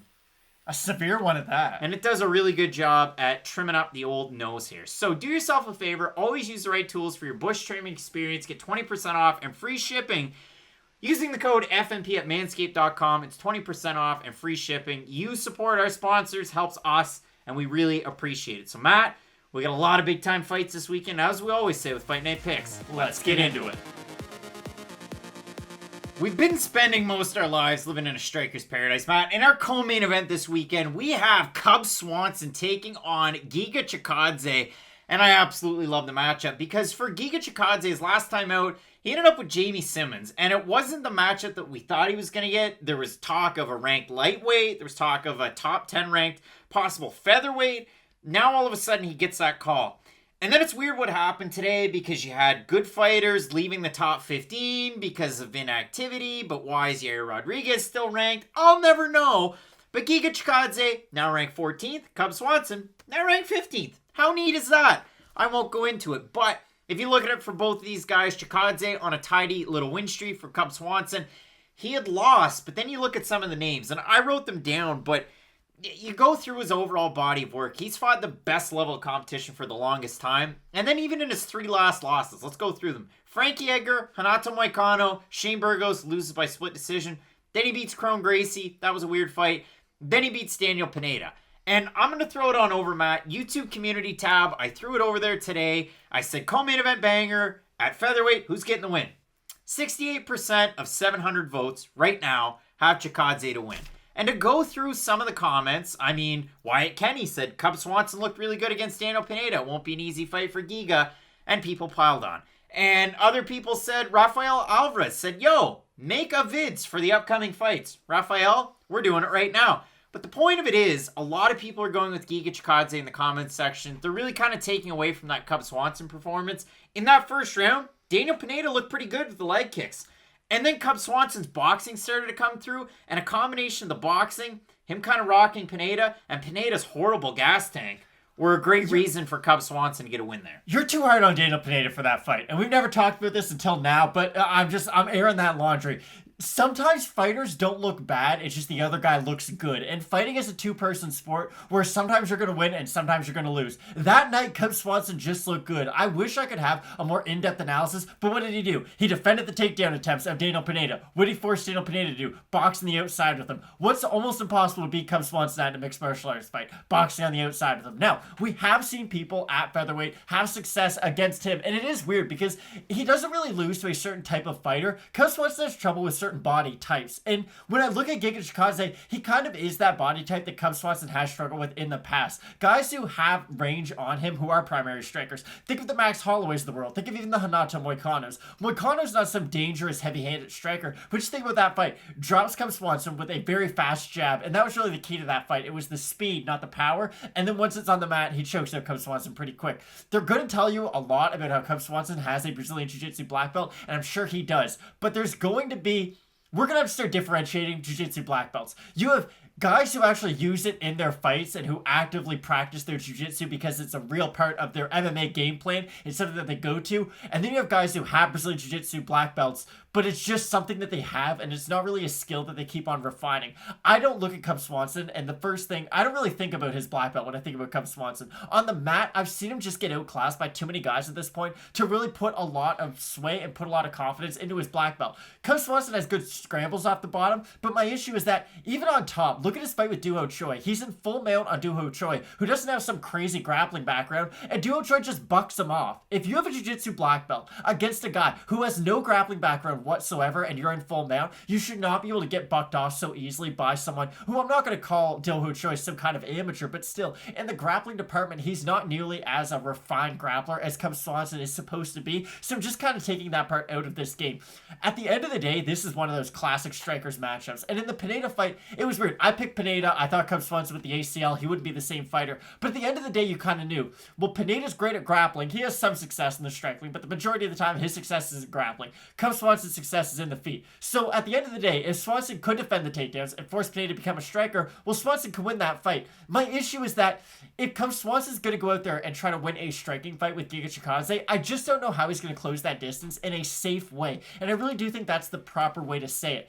Swanson can close distance on anybody. He's not afraid to take a shot to give two. And we all kind of know and everyone loves Swanson because of that. There's not a lot of people who you see on Twitter and even who you talk to who like fights who are like, oh, I hate that Swanson guy. Like, he only has exciting fights and he has just like a good personality to go along with it. So Swanson, he's always going to be a player at 145, whether you think he should be a ranked fighter or not. He's just got such a big name that a win over Swanson still does great things for your career. And it's interesting too, right? Because we talked about the level of competition that Swanson has been in there with. It's a lot of great fighters who he's come up short against, where with Giga, it's a lot of just kind of middle tier fighters who he's overperformed against. So we'll be really interested to see kind of what stage both these fighters are at when they do meet, and just what this fight will turn into, because I know I might be speaking for both of us when I say this. I'm more excited for this fight than I am for the co-main event. Like, I'm this excited for this weekend's co-main. You look at the names that he was supposed to face, and again, Mike Davis pops up a couple of times, Alex Caceres last year, and then he fights Omar Morales, then he fights Jamie Simmons.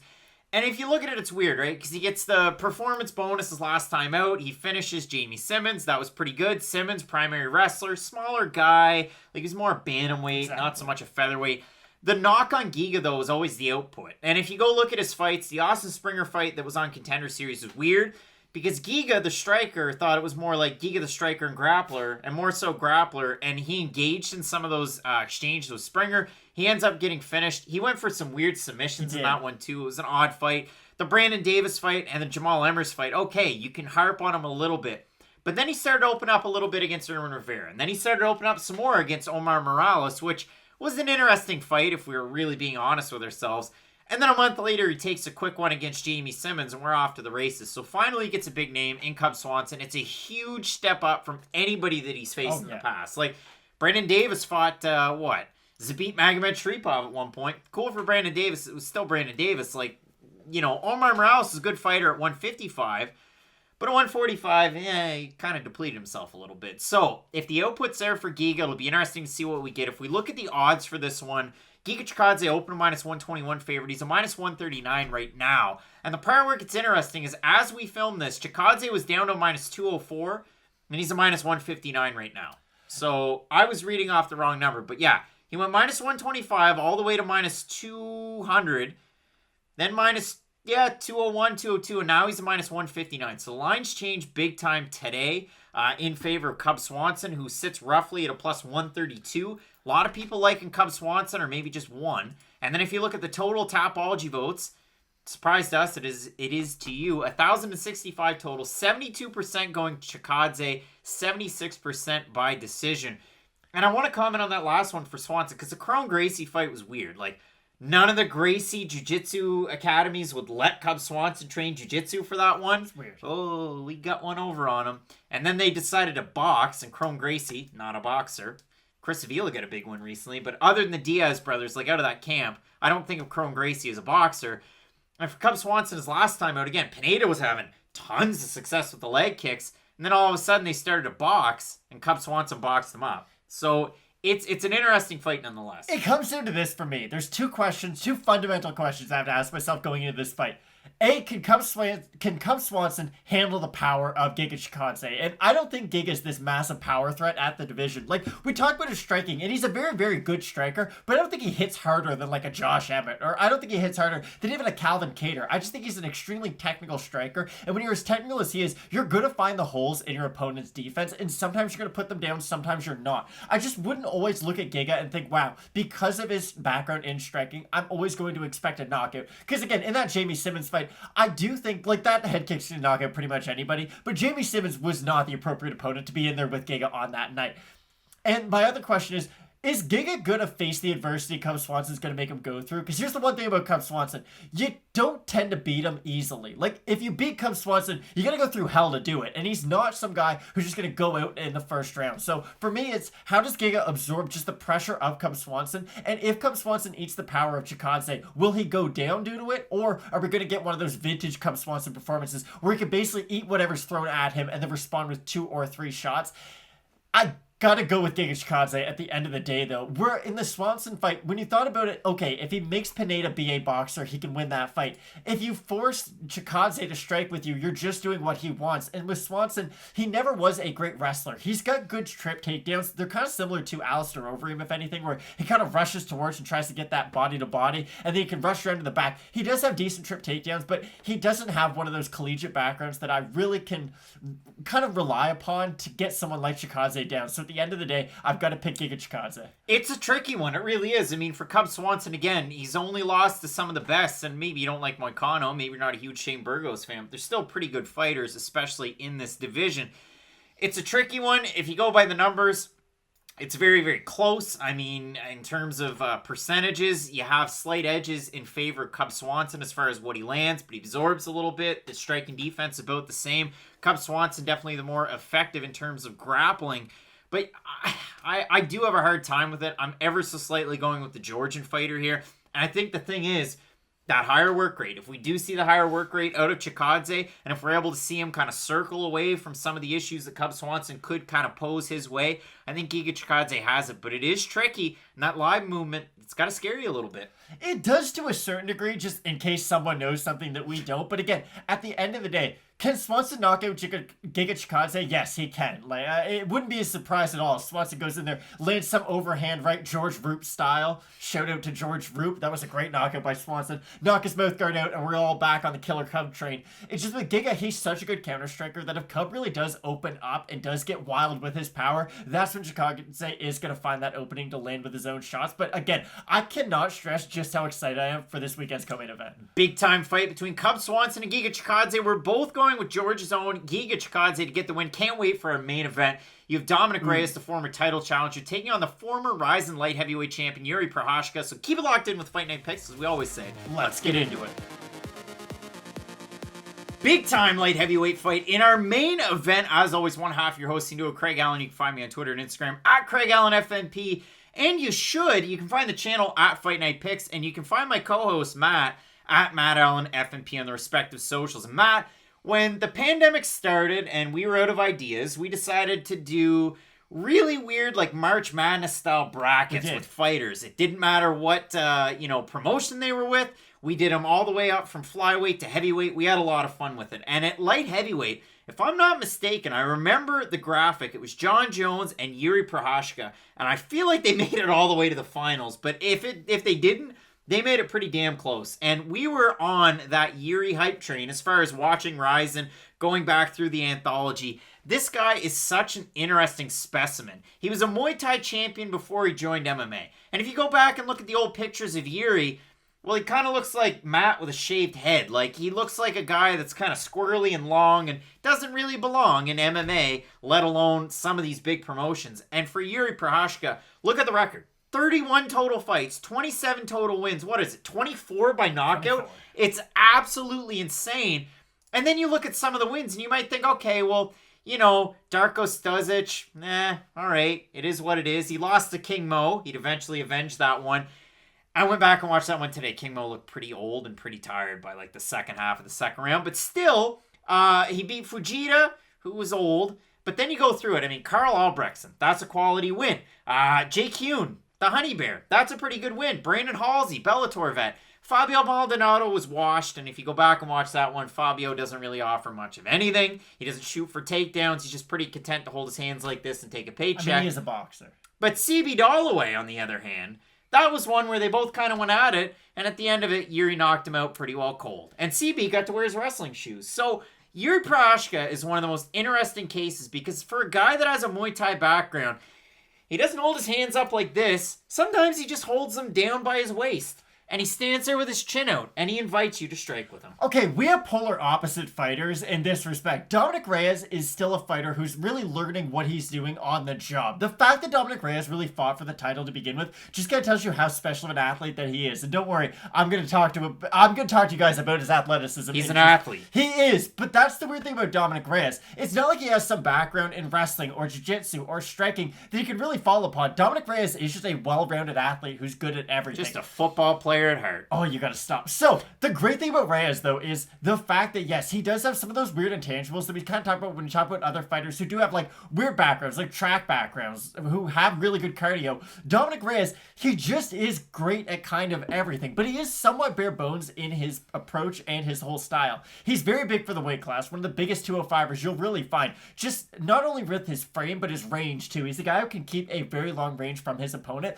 But the weird thing about Dominick Reyes is that I kind of liken him to a Dwight Grant. Now, he is Dwight Grant at his highest level. He's like a Super Saiyan Dwight Grant, if you will. But Dominick Reyes has a really weird zone where he has big power and then he has weird power everywhere else. And I don't know at the Jan Blachowicz fight, which is a bad performance from him. But let's just be honest. He got mopped by Jan Blachowicz. And I know Jan Blachowicz is the champ, but he didn't look good in that fight whatsoever. And I think we can talk about two different things. Either A, he burned his gas tank too fast against John Jones, and that's what he was worried about in this fight. He thought, okay, if I got the first 2 rounds off Jones and I got tired in the last 3, then okay, if I can somewhat conserve myself against Jan Blachowicz, then maybe I won't have the same fate. Maybe if I pick up the 2nd, 4th and 5th round, I can win a decision, or at least just make it more competitive in the later rounds.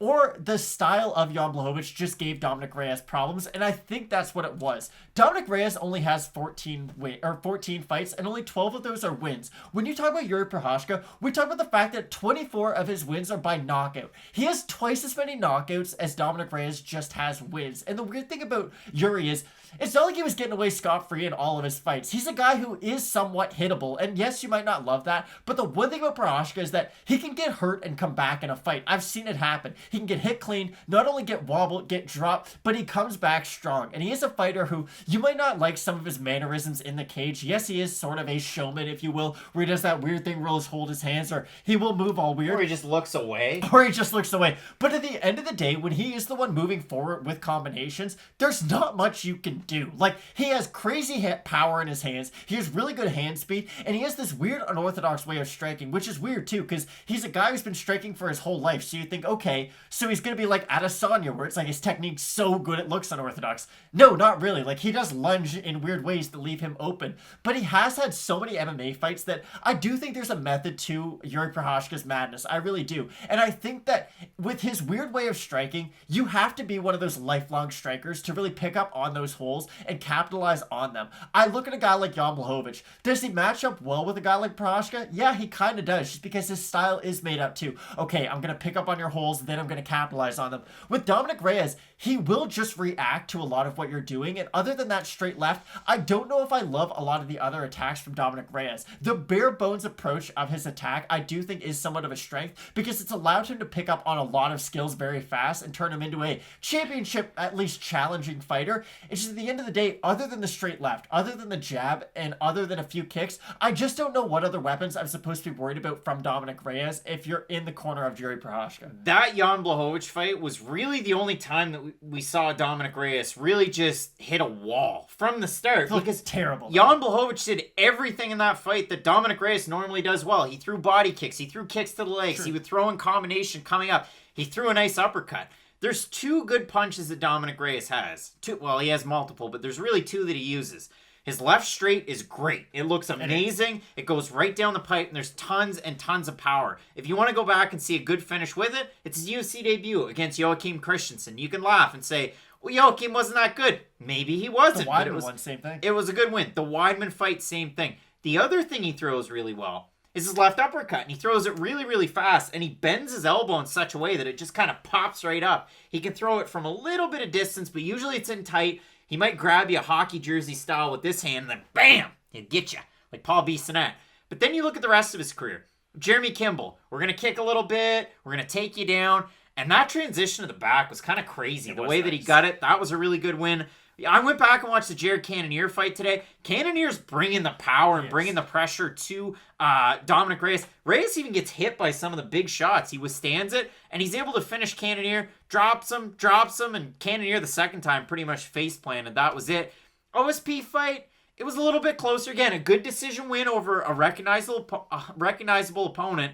Now, if you want to play MMA math, did he beat Volkan Oezdemir? I don't know, but I didn't think so at the time. Jiri Prochazka knocked him out, so again, MMA math if you want to play it. Then he beats Chris Weidman in just straight up a weird fight. Weidman, though, I did like this out of Dominick Reyes. Takes him down, and Reyes gets right back to the cage, pops right back up, and then they clinch, and then Reyes ends up finishing the fight. The Jon Jones fight. A lot of people think that Dominick Reyes won that fight. They thought that he won the first 3 rounds. I went back and watched it today twice, and I had Jon Jones winning the second round. Again, he pressured quite a bit. It's a very close fight, though. It was a really close fight. Reyes lands, but to me, I had Jones round 2, round 4, round 5, and I had Reyes in 1 and 2. And Reyes won the first round easily, but Jon Jones kind of looked off, and Reyes looked great. So you got to kind of talk about both sides of that coin. And then in the Jan Blachowicz fight, it was like some of those memes where you listen to Start Me Up by the Rolling Stones, and then it just keeps going, dan because he wasn't really able to get started. The other weird thing, for the Jon Jones fight, I think he had 1, maybe 2 of his brothers in the corner, but it was an Arrested Development special the last time we saw Dominick Reyes. It was, hey brother, hey brother, hey brother. We had all the Reyes brothers, and yeah, one of them fought in the UFC one time and then had a really weird injury, and we never got to see him again. Shout out to Alex. But Dominick is the one that's really carved out the career. So for Dominick, he's coming in on a 2-fight losing streak. If it's the Dominick Reyes that we got on the win streak all the way up, that was undefeated when he took on Jon Jones, it's a lot of kicks early. He does a nice job of going to the calf, going to kind of closer to the knee. He can whip it to the body. Everything you saw Jan Blachowicz do really well against Dominick Reyes, Reyes can usually do stuff like that. He doesn't really pop out much of a jab, which is weird because he's got the type of stance where he's a southpaw, he kind of stands way back and he keeps his hands up. And it's one of those ones that if Jiri's out there leaning his head into it, maybe you get an uppercut, maybe you get a left straight, maybe you command a little bit of the respect and the tides totally turn. But again, from Jiri and all of these fights, and I'm talking Hughes, Halsey, Kingmo, Maldonado, Dalloway, and Volkan Oezdemir, he does the exact same thing in every single fight, and it rarely even changes. The game plan's pretty much the same. And this is a guy that goes out for like open air hikes in the mountains, and he's doing all kinds of weird stuff. He's in great shape. Look at his hair coming into this one. It's kind of wonky. It's something to see. You'll see if I shaved everything but this. You'll see it on Saturday. It's a little different.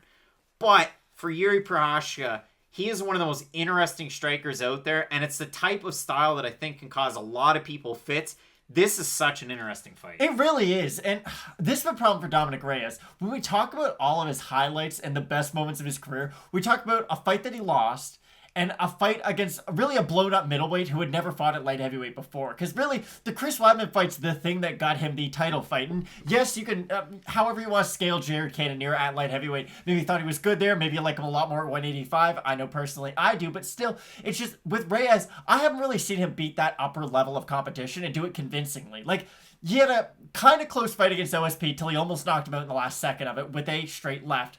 But my problem with Reyes, when you see Prochazka get hit, it's when his opponent throws in combination. Even look at Volkan Oezdemir. Volkan Oezdemir couldn't hit him with that first punch. Couldn't hit him even with the second punch because the head movement of Prochazka is pretty good. I know he likes to play around and do a lot of that stuff, but he is good with it. Like, he does that for a reason. Think about Alistair Overeem before he started getting knocked out a lot, like the 3rd time. He knew he had a bad chin, and he kind of used that as bait almost to get people to really overextend with their shots, and then he could counter them effectively. I do think Prochazka, it's not like he's as fragile as, late career Alistair Overeem, but he's a very high-level striker, and I do think that those tricks and traps that he sets on the feet are going to be stuff that Dominick Reyes falls for. With Reyes, it sucks, because in boxing, if you had a guy who fought for a title and then lost another fight for a title, he fights someone so far out of the rankings, you probably never heard of them, and honestly, you probably just went to high school with that person. Like, they don't give them another upper echelon fight. They let that person's skill set kind of go back down to basic, and then you can build upon, the positives that were already there. You don't give him the 5th ranked fighter in the world off of a 2-fight losing streak. So for me, just the UFC isn't doing Dominick Reyes any favors in a fight that stylistically, I don't think he's going to win. So I do think Prochazka is going to be able to get it done. I like his power on the feet. I do like his movement on the feet. I know we kind of talked to that a little bit as a negative, but against a guy like Reyes, I do think he'll be able to capitalize on his one-shot selection. Again, if Reyes lands that one shot, probably going to be a straight left, and it probably will hurt Prochazka. But again, it's a lot easier to rely on the, I'm going to say well-rounded, but I'll just say the more expanded skill set of Prochazka, especially on the feet, than Dominick Reyes in this fight. But I'll be honest, this fight I'm really looking forward to. Tricky fight. In terms of the odds, they've stayed about the same since they opened. Reyes a plus 110 underdog, Prochazka about a minus 130, 135 or thereabouts. Over on Tapology, you have 1,090 total votes, 73% with Prochazka, 91% by knockout. For the 27% that have Reyes, you have 66% by knockout. So a lot of fans thinking there's probably going to be a finish in this fight. And yeah, I like Denisa in this fight from Czech Republic. I think Jiri Prochazka, again, he's one of those guys that sets up a lot of traps with a lot of different feints. For Dominick Reyes, he's usually moving forward. He usually moves in on a line. And you can kind of, if you can figure him out, and it's not easy. Trust me. I mean, John Jones felt like he was kind of testing the waters in the first round, but even he struggled. Like, Dominick Reyes had the fight of his life in that fight. So kudos to him. He's making it further in fighting than I'll ever make it. But this is a really tricky one. And yeah, have we seen Jiri Prochazka struggle against a wrestler? Yeah, I mean, the first King Mo fight. Here's sure. Here's the thing. You keep on bringing that up. Prochazka's only 28. He fought King Mo when he was 23 years old. So that would be like me getting ready to fight King Mo in 1 year. Like, it's not that big of a deal to have a loss against a guy who is very experienced and who's already been there and done that throughout his career. I don't look at that loss as a really big dark spot on Prochazka's career, especially the fact that he came back and beat him in the rematch. If anything, and I know this is overplayed in MMA, you win or you learn. And I do understand in the King Mo fight, he did kind of wait and age King Mo out at a certain point. But in MMA, that's the great thing about this sport. You can lose and get better because of it, and I really do think for Prochazka, that was one of those opportunities. For Reyes, that's the last thing I want to touch on. We talked about Prochazka. He can lose a fight and then come back in it. With Dominick Reyes, when things don't start going his way, when the rope does start to get pulled the other way, he does have a hard time bringing things back. Once things start going against him, they do start to pile on. Even think of the John Jones fight. No matter how you scored that second round, it was Dominick Reyes starts the fight very strong. But once John Jones starts to have success, and once he is starting to download that game plan of Reyes, then you start to see him just have more success and more success and more success as that fight goes on. Same thing with Blachowicz. He's landing in the openings in the first round, and then as the second round progresses, those openings just keep on getting bigger and bigger. It's just an overall thing. I haven't seen it yet out of Reyes, so maybe if he gets dropped in this fight and comes back, he's going to show me something I haven't seen. It's just he has yet to show me the ability to come back in a fight yet, and that is something that concerns me. 1,800 total votes in the YouTube community tab for Fight Night picks. 55% Prochazka, 45% Reyes. Let us know down below in the comment section who you're going with in this fight. But we both have Jiri Prochazka to get the win. I'm really looking forward to it. Wild week in MMA. There's so many different cards going on, so make sure you check something out. But with Fight Night Picks over on Saturday, we're going to have question mark kicks. You're not going to want to miss that. We offer up our final previews and predictions. So keep it locked in with Fight Night Picks. And as we always say, let's get into it.